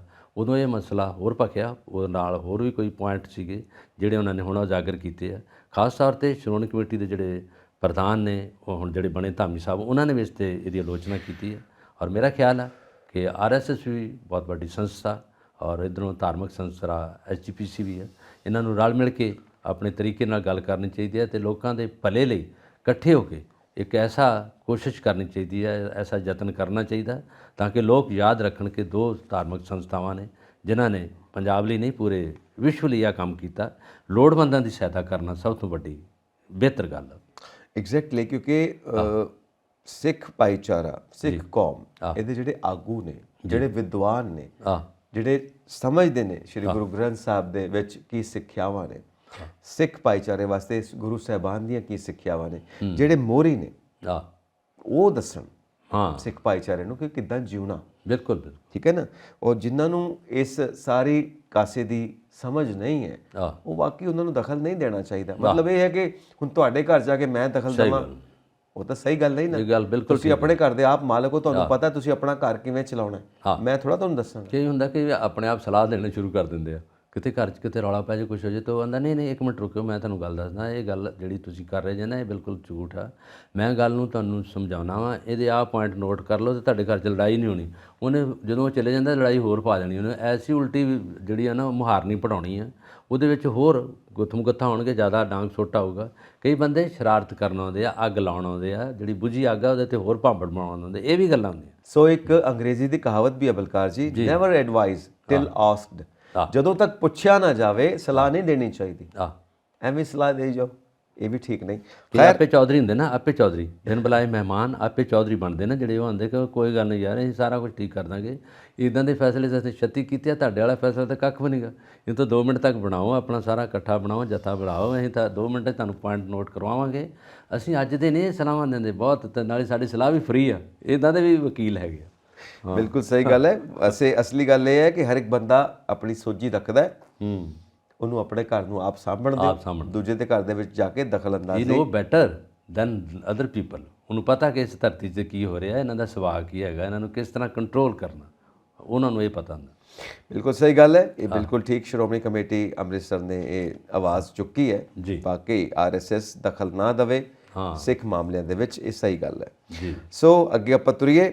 ਇਹ ਦੁਨੀਆ ਦੀ ਆਬਾਦੀ 8 ਅਰਬ ਨੂੰ ਉੱਪੜ ਗਈ, ਪਹੁੰਚ ਗਈ, 8 ਅਰਬ ਹੋ ਗਈ ਹੈ। ਵਾਹ ਵਾਹ। ਔਰ 1-2 ਦਿਨਾਂ 'ਚ ਹੀ ਹੋਈ ਹੈ। ਔਰ ਫਿਲੀਪੀਨਸ ਦੇ ਵਿੱਚ ਇੱਕ ਬੱਚਾ ਜੰਮਿਆ ਜਿਹਨੂੰ ਕਿਹਾ ਜਾਂਦਾ ਕਿ 8 ਅਰਬਵਾਂ ਬੱਚਾ ਹੈ ਉਹ। ਅੱਛਾ, ਲਾਸਟ ਉੱਥੋਂ ਤੱਕ ਕੰਪਲੀਟ ਹੋ ਗਿਆ। ਹਾਂ, ਔਰ ਇਹ ਜਿਹੜੀ ਘੜੀ 'ਚ ਕੈਲਕੂਲੇਸ਼ਨ ਕਰਦੀ ਹੈ ਨਾ ਆਬਾਦੀ ਦੀ, ਉੱਥੇ ਜਦੋਂ ਟਿਕ ਟਿਕ ਹੋਈ ਕਿ 8 ਅਰਬ ਹੋ ਗਏ ਆ, 1974 ਦੇ ਵਿੱਚ 4 ਅਰਬ ਸੀਗੇ। ਤੇ ਆ ਦੇਖ ਲਓ ਇਹ ਹੁਣ 2022 ਹੈ, 22 ਦੇ ਵਿੱਚ 8 ਦੁੱਗਣੇ ਹੋ ਗਏ ਆ, 8 ਤੋਂ ਗਏ। ਔਰ ਚੀਨ ਨੂੰ ਪਿੱਛੇ ਛੱਡਣ ਵਾਲਾ ਸਾਡਾ ਭਾਰਤ 2030 ਤੱਕ ਕਿਹਾ ਜਾਂਦਾ ਕਿ ਭਾਰਤ ਦੀ ਆਬਾਦੀ ਚੀਨ ਨੂੰ ਕ੍ਰਾਸ ਕਰੇਗੀ, ਕਿਉਂਕਿ ਸਾਡਾ ਬੜਾ ਵੱਡਾ ਯੋਗਦਾਨ ਹੈ ਨਾ ਆਬਾਦੀ ਵਧਾਉਣ ਦੇ ਵਿੱਚ।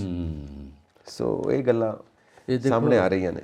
ਇਹ ਜਿਹੜਾ ਹੈਗਾ ਇੰਨੀ ਆਬਾਦੀ ਵਧਣ ਦਾ ਕਾਰਨ ਤਾਂ ਇਹ ਹੈਗਾ ਕਿ ਜੇ ਤੁਸੀਂ ਦੇਖੋ ਇੰਡੀਆ 'ਚ ਇੱਕ ਤੁਸੀਂ ਪੂਨੇ ਤੋਂ ਬੰਬੇ ਨੂੰ ਜਾਂਦੇ ਤੇ ਇੱਕ ਠਾਣਾ ਜ਼ਿਲ੍ਹਾ ਹੈਗਾ, ਔਰ ਤੁਸੀਂ ਉੱਥੇ ਦੇਖੋ ਉੱਥੇ 1 ਕਰੋੜ ਦਾ ਦੁਨੀਆ ਰਹਿ ਰਹੀ ਹੈ ਉਸ ਇਲਾਕੇ 'ਚ।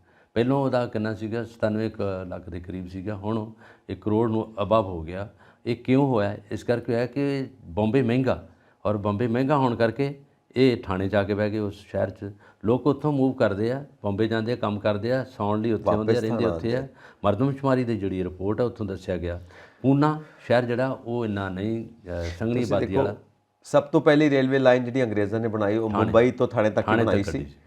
ਸੋ ਦੇਖੋ ਲਾਈਫ ਕੀ ਹੈ ਲੋਕਾਂ ਦੀ, ਉਹ ਗੱਡੀ 'ਚ ਕੱਟ ਜਾਂਦੀ ਹੈ। ਹਾਂ, ਸਵੇਰੇ ਮੂੰਹ ਹਨੇਰੇ ਉਹਨਾਂ ਨੇ ਗੱਡੀ 'ਚ ਬਹਿ ਜਾਣਾ ਤੇ ਟ੍ਰੇਨ ਦੇ ਵਿੱਚ ਹੀ ਉਹਨਾਂ ਨੇ ਸ਼ੇਵ ਕਰਨੀ ਹੈ, ਟ੍ਰੇਨ ਦੇ ਵਿੱਚ ਹੀ ਉਹਨਾਂ ਨੇ ਨਾਸ਼ਤਾ ਕਰਨਾ ਹੈ, ਘਰੋਂ ਤੱਕ ਕੀ ਲੈ ਕੇ ਜਾਣਾ, ਉੱਥੇ ਹੀ ਵੜਾ ਪਾਓ ਜੋ ਮਿਲਦਾ ਉਹ ਖਾ ਲਿਆ, ਕੰਮ ਕੀਤਾ।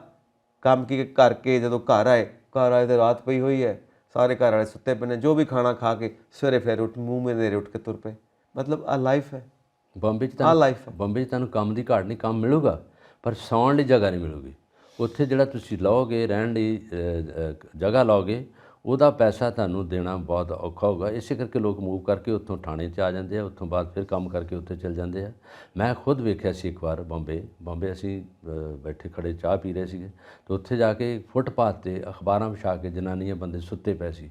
ਇੱਕ ਬੱਚਾ ਉੱਥੋਂ ਉੱਠਿਆ, ਉਹ ਰਿੜਦਾ ਥੱਲੇ ਫੁੱਟਪਾਥ ਤੋਂ ਥੱਲੇ ਆ ਗਿਆ, ਅੱਗੇ ਨੂੰ ਕਰਾਲਿੰਗ ਕਰਦਾ ਦੌੜਿਆ, ਤੇ ਉਹਨੂੰ ਅਸੀਂ ਫੜਿਆ, ਅਸੀਂ ਰੌਲਾ ਪਾਇਆ ਵੀ ਇਹ ਕਿਹਦਾ ਬੱਚਾ ਹੈਗਾ। ਗੱਡੀਆਂ ਆ ਰਹੀਆਂ ਸੀਗੀਆਂ ਬੱਚੇ ਨੂੰ ਚੁੱਕ ਕੇ, ਜਨਾਨੀ ਉੱਠੀ, ਉਹਨੇ ਫੜ ਲਿਆ ਉੱਥੇ, ਅਸੀਂ ਉਹਨਾਂ ਨੂੰ ਦਿੱਤਾ। ਫਿਰ ਉਹ ਚਾਹ ਵਾਲਾ ਪਿਆਉਣ ਵਾਲਾ ਕੋਕੇ ਵਾਲਾ ਕਹਿੰਦਾ ਸੀ ਇਹ ਇੱਥੇ ਪ੍ਰੋਬਲਮ ਇਹ ਹੈਗੀ ਆ ਕਿ ਇੱਥੇ ਸੌਣ ਲਈ ਲੋਕ ਇੱਥੇ ਇੱਦਾਂ ਹੀ ਬੈਠੇ ਹੁੰਦੇ ਆ, ਕੰਮ ਕਰਕੇ ਉੱਥੋਂ ਆ ਜਾਂਦੇ ਆ ਰਾਤ ਨੂੰ ਤੇ ਇੱਥੇ ਪਏ ਹੈਗੇ ਆ। ਉਹ ਹਾਲਾਤ, ਉਹ ਇਹ ਗੱਲ 1984 ਦੀ ਆ।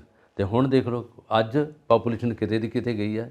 ਬੇਸਿਕਲੀ ਜਿਹੜਾ ਵੈਲਫੇਅਰ ਮਹਿਕਮਾ ਸੀਗਾ ਜਿਹਦੇ 'ਚ ਅਸੀਂ ਪਹਿਲਾਂ ਕਰਦੇ ਸੀ ਕੰਟਰੋਲ ਕਰਨ ਲਈ, ਜਿਸ 'ਚ 2 ਬੱਚੇ ਹੈ ਨਾ, 2 ਜਾਂ 3 ਨਾਰਾ ਲੱਗਦਾ ਰਿਹਾ, ਬੜਾ ਕੁਛ ਹੋਇਆ। ਹੁਣ ਉਹ ਸੌਂ ਗਿਆ, ਹੁਣ ਉਹ ਖਤਮ ਹੋ ਗਿਆ, ਫਿਰ ਪਾਪੂਲੇਸ਼ਨ ਵੱਧ ਗਈ। ਹੁਣ ਪੰਜਾਬ ਦੀ ਜਿਸ ਧਰਤੀ 'ਤੇ ਆਪਾਂ ਬੈਠੇ ਹਾਂ, ਪੰਜਾਬ ਦੀ ਪਾਪੂਲੇਸ਼ਨ ਇੰਨੀ ਤਾਂ ਨਹੀਂ ਜਿੰਨੀ ਮਰਦਮਸ਼ੁਮਾਰੀ ਆ ਰਹੀ ਹੈ। ਜਿਸ 'ਚ ਸੈਂਸਸ ਨੇ ਦੱਸਿਆ ਇਹਦੇ 'ਚ ਮਾਈਗ੍ਰੇਟਰੀ ਲੇਬਰ ਆ ਗਈ ਹੈ, ਬਿਹਾਰ ਤੋਂ, ਯੂਪੀ ਤੋਂ, ਹੈ ਨਾ, ਬੰਗਾਲ ਤੋਂ, ਮੱਧ ਪ੍ਰਦੇਸ਼ ਚੋਂ, ਉਹ ਲੋਕ ਬੈਠੇ ਇੱਥੇ ਸਾਰੇ ਇਕੱਠੇ ਹੋ ਕੇ ਲੈਣਗੇ। ਕਿਉਂਕਿ ਪੰਜਾਬ 'ਚ ਹੈਗਾ ਕਿ ਤੁਸੀਂ ਜਿੱਥੇ ਮਰਜ਼ੀ ਜਗ੍ਹਾ ਲੈ ਸਕਦੇ ਜੀ, ਤੁਸੀਂ ਜਗ੍ਹਾ ਲੈਣ ਦੀ ਕੋਈ ਪ੍ਰੋਬਲਮ ਨਹੀਂ ਹੈਗੀ। ਉਹਨਾਂ ਨੇ ਘਰ ਵੀ ਬਣਾ ਲਏ ਇੱਥੇ, ਉਹਨਾਂ ਸਾਰਾ ਕੁਝ ਹੋ ਗਿਆ। ਹੁਣ ਉਹ ਪੱਕੇ ਵਸਨੀਕ ਪੰਜਾਬ ਦੇ ਬਣ ਗਿਆ। ਕੱਲ੍ਹ ਨੂੰ ਜਿਹੜੀ ਇੱਥੋਂ ਦੀ ਹੋ ਜਾਊਗੀ ਵੀ ਇੱਥੇ ਹੁਣ 30 ਲੱਖ ਤੋਂ ਉੱਪਰ ਜਿਹੜੀ ਪਾਪੂਲੇਸ਼ਨ ਹੋ ਗਈ ਆ, ਉਹ ਹੁਣ ਫਿਰ ਆਪਾਂ ਨੂੰ ਐਂ ਲੱਗੂਗਾ ਕਿ ਸਾਡੇ ਇੱਥੇ ਆਪ ਇੰਨੀ ਜ਼ਿਆਦਾ ਪਾਪੂਲੇਸ਼ਨ ਹੋ ਗਈ ਹੈ, ਜਦੋਂ ਕਿ ਇੱਕ ਮੁੰਡਾ ਕਿਸੇ ਦੇ ਹੱਥ ਤੋਂ ਵੱਧ 2 ਆ, ਪਰ ਜਿਹੜੇ 2 ਬੱਚੇ ਆ ਉਹ ਵੀ ਬਾਹਰ ਕੈਨੇਡਾ, ਇੰਗਲੈਂਡ, ਅਮਰੀਕਾ 'ਚ ਬੈਠੇ ਆ। ਪੰਜਾਬ 'ਚ ਤਾਂ ਯੂਥ ਹੀ ਹੈ ਨਹੀਂਗਾ। ਪਰ ਇਸੇ ਕਰਕੇ ਜੇ ਤੁਸੀਂ ਐਗਰੀਕਲਚਰ 'ਤੇ ਦੇਖੋਗੇ, ਸਭ ਮਾਈਗ੍ਰੇਟਰੀ ਲੇਬਰ ਕੰਮ ਕਰ ਰਹੀ ਹੈ। ਜੋ ਮਕਾਨ ਬਣ ਰਹੇ ਆ ਮਾਈਗ੍ਰੇਟਰੀ ਲੇਬਰ ਬਣਾ ਰਹੀ ਹੈ। ਗਲੀ ਮੁਹੱਲੇ 'ਚ ਜੋ ਕੁਛ ਹੋ ਰਿਹਾ, ਸਾਫ ਸਫਾਈ ਉਹ ਕਰ ਰਹੇ ਆ ਪੰਜਾਬੀ। ਪੈਸਾ ਲਿਆ ਕੇ ਇੱਥੇ ਖਾਂਦੇ, ਇੱਥੇ ਪੀਂਦੇ, ਸਾਰਾ ਕੁਛ ਹੁੰਦਾ। ਜਿਸ ਤਰ੍ਹਾਂ ਇੰਗਲੈਂਡ 'ਚ ਹੈਗਾ, ਇੰਗਲੈਂਡ 'ਚ, ਲੰਡਨ 'ਚ ਤੁਸੀਂ ਰਹੋਗੇ ਬਹੁਤ ਮਹਿੰਗਾ ਹੈਗਾ। ਤੁਸੀਂ ਕਿੱਥੇ ਰਹੋਗੇ? ਬਰਮਿੰਗਮ, ਕੰਮ ਕਰਨ ਆਈ ਲੰਡਨ ਆਓਗੇ, ਮਹਿੰਗੇ ਤਾਂ ਉਹੀ ਹੈਗਾ। ਇਹੀ ਠਾਣਾ ਦੀ ਹਾਲ ਆ, ਠਾਣੇ 'ਚ ਰਹਿਣ ਦਾ ਵੀ ਹੈਗਾ। ਬੰਬੇ ਮਹਿੰਗਾ ਰਹਿਣ ਲਈ ਲੋਕ ਠਾਣੇ ਰਹਿੰਦੇ ਆ। ਇਸ ਕਰਕੇ ਜਿਹੜੀ ਨਫਰੀ ਓਵਰਆਲ ਹੈਗੀ ਆ, ਓਵਰਆਲ ਪਾਪੂਲੇਸ਼ਨ ਜਿਹੜੀ ਹੈਗੀ ਆ, ਉਹ ਤੋਂ ਤਾਂ ਅਸੀਂ ਬਹੁਤ ਅੱਗੇ ਹਾਂ। ਅਸੀਂ ਮਾਤ ਪਾ ਰਹੇ ਹਾਂ ਕਿਹਨੂੰ? ਚਾਈਨਾ ਨੂੰ। ਚਾਈਨਾ ਸਭ ਤੋਂ ਪਹਿਲੇ ਨੰਬਰ 'ਤੇ ਸੀ, ਹੁਣ ਅਸੀਂ ਆਪ ਆ ਰਹੇ ਹਾਂ। ਇਸ ਵੇਲੇ ਜਿਹੜੀ ਤੁਸੀਂ ਆਹ ਡਾਟਾ ਪੜ੍ਹਿਆ, ਇਹ 'ਚ 17.7 ਅਸੀਂ ਅੱਗੇ ਹਾਂ ਚਾਈਨਾ ਤੋਂ ਵੀ, ਔਰ ਚਾਈਨਾ ਫਿਰ ਪਿੱਛੇ ਹੈਗਾ। ਜਿਸ ਤਰ੍ਹਾਂ ਤੁਸੀਂ ਕਿਹਾ ਵੀ 2030 ਦੇ ਵਿੱਚ ਤਾਂ ਇੰਡੀਆ ਸਭ ਤੋਂ ਅੱਗੇ ਹੋਊਗਾ, ਮੋਹਰੀ ਹੋਊਗਾ ਪਾਪੂਲੇਸ਼ਨ ਲਈ। ਪਰ ਇਹ ਜਿੱਥੇ ਕੰਟਰੋਲ ਕਰ ਰਿਹਾ, ਜਿੱਥੇ ਸਾਡੇ ਵੈਲਫੇਅਰ ਕਮੇਟੀਆਂ ਜਾਂ ਜਿੱਥੇ ਸਾਡੇ ਪਾਪੂਲੇਸ਼ਨ ਨੂੰ ਕੰਟਰੋਲ ਕਰਨ ਵਾਲੇ ਆ, ਉਹ ਮਹਿਕਮੇ, ਸਿਹਤ ਮਹਿਕਮਾ ਜਿਹੜਾ ਸੈਂਟਰ ਦਾ, ਉਹ ਕਿੱਥੇ ਗਿਆ? ਉਹਨੂੰ ਨਹੀਂ ਪਤਾ ਕਿ ਪਾਪੂਲੇਸ਼ਨ ਕਿੱਧਰ ਨੂੰ ਵੱਧ ਰਹੀ ਹੈ। ਸਾਰੀ ਪਲੈਨਿੰਗ ਪਾਪੂਲੇਸ਼ਨ ਦੇ ਉੱਤੇ ਆ ਕੇ ਫੇਲ ਹੋ ਜਾਂਦੀ ਹੈ। ਜੈਸ ਜਿੰਨੀ ਮਰਜ਼ੀ ਪਲੈਨਿੰਗ ਕਰ ਲਓ, ਬਿਲਕੁਲ ਆਬਾਦੀ ਦਾ ਬੰਬ ਐਸਾ ਫਟਦਾ ਕਿ ਸਾਰੀ ਪਲੈਨਿੰਗ ਦੀਆਂ ਧੱਜੀਆਂ ਉੱਡ ਜਾਂਦੀਆਂ। ਕਿੱਥੋਂ ਕਿੱਥੋਂ ਕੀ ਕਰੋਗੇ? ਬਸ ਬਸ ਲੋਕੀ ਬਸ ਠੀਕ ਹੈ, ਆਬਾਦੀ ਵਧਾਈ ਜਾਓ, ਚੱਲੀ ਜਾਓ। ਔਰ ਹਾਲਾਂਕਿ ਪੜ੍ਹੇ ਲਿਖਿਆਂ ਦੇ ਵਿੱਚ ਇਹ ਚੀਜ਼ ਹੈਗੀ ਆ ਕਿ ਉਹ ਇੱਕ ਬੱਚਾ ਹੀ ਪੈਦਾ ਕਰਦੇ ਨੇ ਅੱਜ ਕੱਲ੍ਹ। ਉਹਨਾਂ ਦੇ ਬੱਚੇ ਥੋੜ੍ਹੇ, ਉਹਨਾਂ ਦੇ ਇੱਕ ਦੋ ਹੀ ਆ। ਕਈ ਤਾਂ ਬਿਲਕੁਲ ਇੱਕੋ ਕਰਦੇ ਨੇ। ਤੇ ਫਿਰ ਦੂਜਿਆਂ ਨੂੰ ਜੇ ਕੰਟਰੋਲ ਕਰਨਾ, ਤੇ ਜਿਹੜਾ ਸਿਹਤ ਮਹਿਕਮਾ ਵਾ, ਜਿਹੜਾ ਹੈਲਥ ਡਿਪਾਰਟਮੈਂਟ ਆ ਸੈਂਟਰ ਦਾ, ਉਹਨੇ ਕਰਨਾ, ਉਹ ਕਰੇ। ਸਟੇਟ ਨੂੰ ਇੰਸਟਰਕਸ਼ਨਾਂ ਦੇਵੇ, ਸਟੇਟ ਕੀ ਕਰ ਰਿਹਾ। ਜਦੋਂ ਤੱਕ ਇਹਨਾਂ ਨੇ ਪਹਿਲਾਂ ਬੜੀ ਮੁਹਿੰਮ ਹੋਈ ਬਹੁਤ ਕੁਛ ਹੈ, ਕਿਉਂਕਿ ਕਈ ਵਾਰ ਅਸੀਂ ਕਹਿੰਦੇ ਆ ਨਾ ਕਿ ਕੁਝ ਜਾਤੀ ਪ੍ਰਥਾ ਹੈਗੀ ਆ ਸਾਡੇ ਭਾਰਤ ਦੇ ਵਿੱਚ। ਕੋਈ ਜਾਤੀ ਉੱਠ ਕੇ ਕਹੇਗੀ ਸਾਡੇ ਵੱਧ ਤੋਂ ਵੱਧ ਬੱਚੇ ਹੋਣੇ ਚਾਹੀਦੇ ਨੇ ਜੀ, ਉਹਨਾਂ ਦਾ ਕੋਈ ਆਗੂ ਕਹਿ ਦੇਗਾ, ਉਹ ਲੋਕੀ ਬੱਚੇ ਜੰਮਣ ਬਹਿ ਜਾਂਦੇ ਨੇ। ਔਰ ਉਹ ਜਾਤੀ ਦੇ ਬੱਚੇ ਘੱਟ ਨੇ ਜੀ, ਉਹ ਬੱਚੇ ਜ਼ਿਆਦਾ ਹੋਣੇ ਚਾਹੀਦੇ ਨੇ। ਬੱਚੇ ਜੰਮਣ ਬਹਿ ਨਹੀਂ ਜਾਂਦੇ, ਬੱਚੇ ਹੋ ਜਾਂਦੇ ਆ। ਬੱਚੇ ਮਤਲਬ ਇਹ ਹੀ ਕੰਮ ਹੀ ਫੜਿਆ ਹੋਇਆ, ਕੀ ਕੀਤਾ ਜਾਵੇ ਹੁਣ? ਮਤਲਬ ਸਾਡੇ ਬੱਚੇ ਘੱਟ ਨੇ ਤਾਂ ਸਾਡੀ ਜਾਤੀ ਦੇ ਬੱਚੇ ਘੱਟ ਨੇ, ਸਾਨੂੰ ਦੂਜੀਆਂ ਜਾਤੀਆਂ ਡੋਮੀਨੇਟ ਕਰ ਲੈਂਦੀਆਂ ਨੇ, ਤੇ ਚਲੋ ਜੀ ਸਾਡੀ ਜਾਤੀ ਦੇ ਬੱਚੇ ਜ਼ਿਆਦਾ ਹੋਣੇ ਚਾਹੀਦੇ ਨੇ। ਓਕੇ ਜੀ, ਹੁਣ ਕਿਸੇ ਨੇ ਕਹਿ ਦਿੱਤਾ, ਉਹਨਾਂ ਦੇ ਆਗੂਆਂ ਨੇ, ਚਲੋ ਜੀ ਹੁਣ ਆਬਾਦੀ ਵਧਾਓ। ਕੋਈ ਜ਼ਮਾਨਾ ਸੀ ਜਦੋਂ ਅੰਗਰੇਜ਼ ਆਪਣੇ 'ਤੇ ਰਾਜ ਕਰਦੇ, ਹਕੂਮਤ ਕਰਦੇ ਸੀ, ਉਦੋਂ ਕਹਿੰਦੇ ਸੀ ਕਿ ਬੱਚੇ ਪੈਦਾ ਕਰਨੇ ਤੁਹਾਡੇ ਜ਼ਰੂਰੀ ਹੈ। ਪਾਪੂਲੇਸ਼ਨ ਥੋੜ੍ਹੀ ਸੀਗੀ, ਔਰ ਉਹ ਜਦੋਂ 12 ਬੱਚੇ ਜਿਹਦੇ ਹੁੰਦੇ ਉਹਨੂੰ ਜਗੀਰ ਦਿੰਦੇ ਸੀਗੇ, ਉਹਨੂੰ ਜ਼ਮੀਨ ਦਿੰਦੇ ਸੀਗੇ। ਉਦੋਂ ਪਾਪੂਲੇਸ਼ਨ ਹੈ ਨਹੀਂ, ਥੋੜ੍ਹੀ ਸੀਗੀ, ਔਰ ਖ਼ਾਸ ਤੌਰ 'ਤੇ ਕੁੜੀਆਂ ਹੈ ਹੀ ਨਹੀਂ ਸੀਗੀਆਂ। ਮੁੰਡੇ ਇੱਕ ਵਿਆਹ ਹੁੰਦਾ ਕਿ ਬਾਕੀ ਛੜੇ ਹੁੰਦੇ ਸੀਗੇ, ਇੱਕ ਹੀ ਵਿਆਹ ਕਰਦਾ ਹੈਗਾ। ਪੰਜਾਬ 'ਚ ਇਹ ਵੀ ਰਹੀ ਹੈ, ਪਹਿਲੋਂ ਇੱਕ ਮੁੰਡਾ ਵਿਆਹ ਕਰਨਾ ਤੇ ਕੁੜੀਆਂ ਘੱਟ ਹੁੰਦੀਆਂ ਸੀ, ਫਿਰ ਪੂਰਬ ਵਾਲੇ ਜਿਹੜੇ ਦੂਜੇ ਸੂਬਿਆਂ 'ਚੋਂ ਕੁੜੀਆਂ ਵਿਆਹ ਕੇ ਲਿਆਉਂਦੇ ਸੀ। ਇਹ ਵੀ ਜ਼ਮਾਨਾ ਰਿਹਾ। ਪਰ ਇਸ ਵੇਲੇ ਤਾਂ ਹੁਣ ਪੂਰੇ ਦਾ ਪੂਰੇ ਜੋ ਮਰਜ਼ੀ, ਜਿੱਥੇ ਮਰਜ਼ੀ ਬੱਚੇ ਜਿੰਨੇ ਆ ਜਿੱਥੇ ਆ। ਪਰ ਜਦੋਂ ਤੁਸੀਂ ਮਰਦਮਸ਼ੁਮਾਰੀ ਕਰਦੇ ਤਾਂ ਉਦੋਂ ਜਦੋਂ ਲਿਖਾਉਂਦੇ ਲੋਕਾਂ ਨੂੰ ਪਤਾ ਲੱਗਦਾ, ਉਦੋਂ ਇੱਕ ਬੱਚਾ, ਦੋ ਬੱਚੇ। ਸਾਡੇ ਕਈ ਪੋਲੀਟੀਕਲ ਲੀਡਰਸ ਨੇ 10-10 ਬੱਚੇ ਨੇ। ਹਾਂ ਕਹਿੰਦਾ ਜੀ ਇਹ ਮੇਰੇ ਦੂਰ ਦਾ ਭਰਾ ਹੈ। ਕਹਿੰਦਾ ਉਹ ਕਿਵੇਂ? ਕਹਿੰਦਾ ਮੈਂ ਪਹਿਲੇ ਨੰਬਰ ਤੇ ਆ ਨਾ, ਇਹ 7ਵੇਂ ਨੰਬਰ ਤੇ ਆ, ਦੂਰ ਦਾ ਭਰਾ ਹੈ ਮੇਰੇ। ਹੈਗੇ ਮਾਂ-ਬਾਪ ਇੱਕੋ ਹੀ ਨੇ, ਪਰ ਇਹ ਮੇਰੇ ਦੂਰ ਦਾ ਭਰਾ ਹੋ ਗਿਆ। ਸੋ ਤੁਸੀਂ ਦੇਖੋ ਹੁਣ ਕੀ ਕਿਹਾ ਜਾਵੇ। ਮੈਂ ਹੁਣ ਮੈਂ ਕਹਿ ਰਿਹਾ ਕਿ ਕੰਮ ਹੀ ਇਹ ਫੜ ਲਿਆ ਕਿ ਸਾਡੀ ਆਬਾਦੀ ਕਿਵੇਂ ਵਧਣੀ ਚਾਹੀਦੀ ਹੈ, ਫਲਾਣੀ ਜਾਤੀ ਦੀ, ਫਲਾਣੇ ਸੂਬੇ ਦੀ, ਫਲਾਣੀ ਜੋ ਵੀ ਧਰਮ ਦੀ, ਜਾਂ ਜੋ ਵੀ ਜਿੱਦਾਂ ਵੀ ਲਿੱਤਾ ਜਾਂਦਾ ਹੈ। ਮਤਲਬ ਹੁਣ ਇਹ ਆਬਾਦੀ ਵਧਾਉਣਾ, ਇਹ ਵੀ ਇੱਕ ਕੰਪੀਟੀਸ਼ਨ ਸ਼ੁਰੂ ਹੋ ਗਿਆ। ਗਰੀਬੀ ਦਾ ਦੂਜਾ ਨਾਂ ਹੀ ਪਾਪੂਲੇਸ਼ਨ। ਜਿੱਥੇ ਪਾਪੂਲੇਸ਼ਨ ਓਵਰ ਹੈ ਉੱਥੇ ਗਰੀਬੀ ਹੈ। ਗਰੀਬੀ ਖਤਮ ਨਹੀਂ ਹੋ ਸਕਦੀ, ਕਿਉਂਕਿ ਜਿੱਥੇ ਚੀਜ਼ ਵੰਡ ਕੇ ਹੋਣੀ। ਜਿਸ ਘਰ ਵਿੱਚ ਦੇਖੋ, ਜਿਸ ਘਰ ਵਿੱਚ 12 ਬੱਚੇ ਆ, ਉਸ ਘਰ ਵਿੱਚ 4 ਦੁੱਧ ਦੇ ਗਲਾਸ ਹੈ, ਅਤੇ ਦੁੱਧ ਦੇ ਗਲਾਸ ਜਦੋਂ ਵੰਡਣਗੇ ਜਾਂ ਪੀਣਗੇ, ਉਹ 12 ਹਿੱਸਿਆਂ 'ਚ ਵੰਡਿਆ ਜਾਊਗਾ।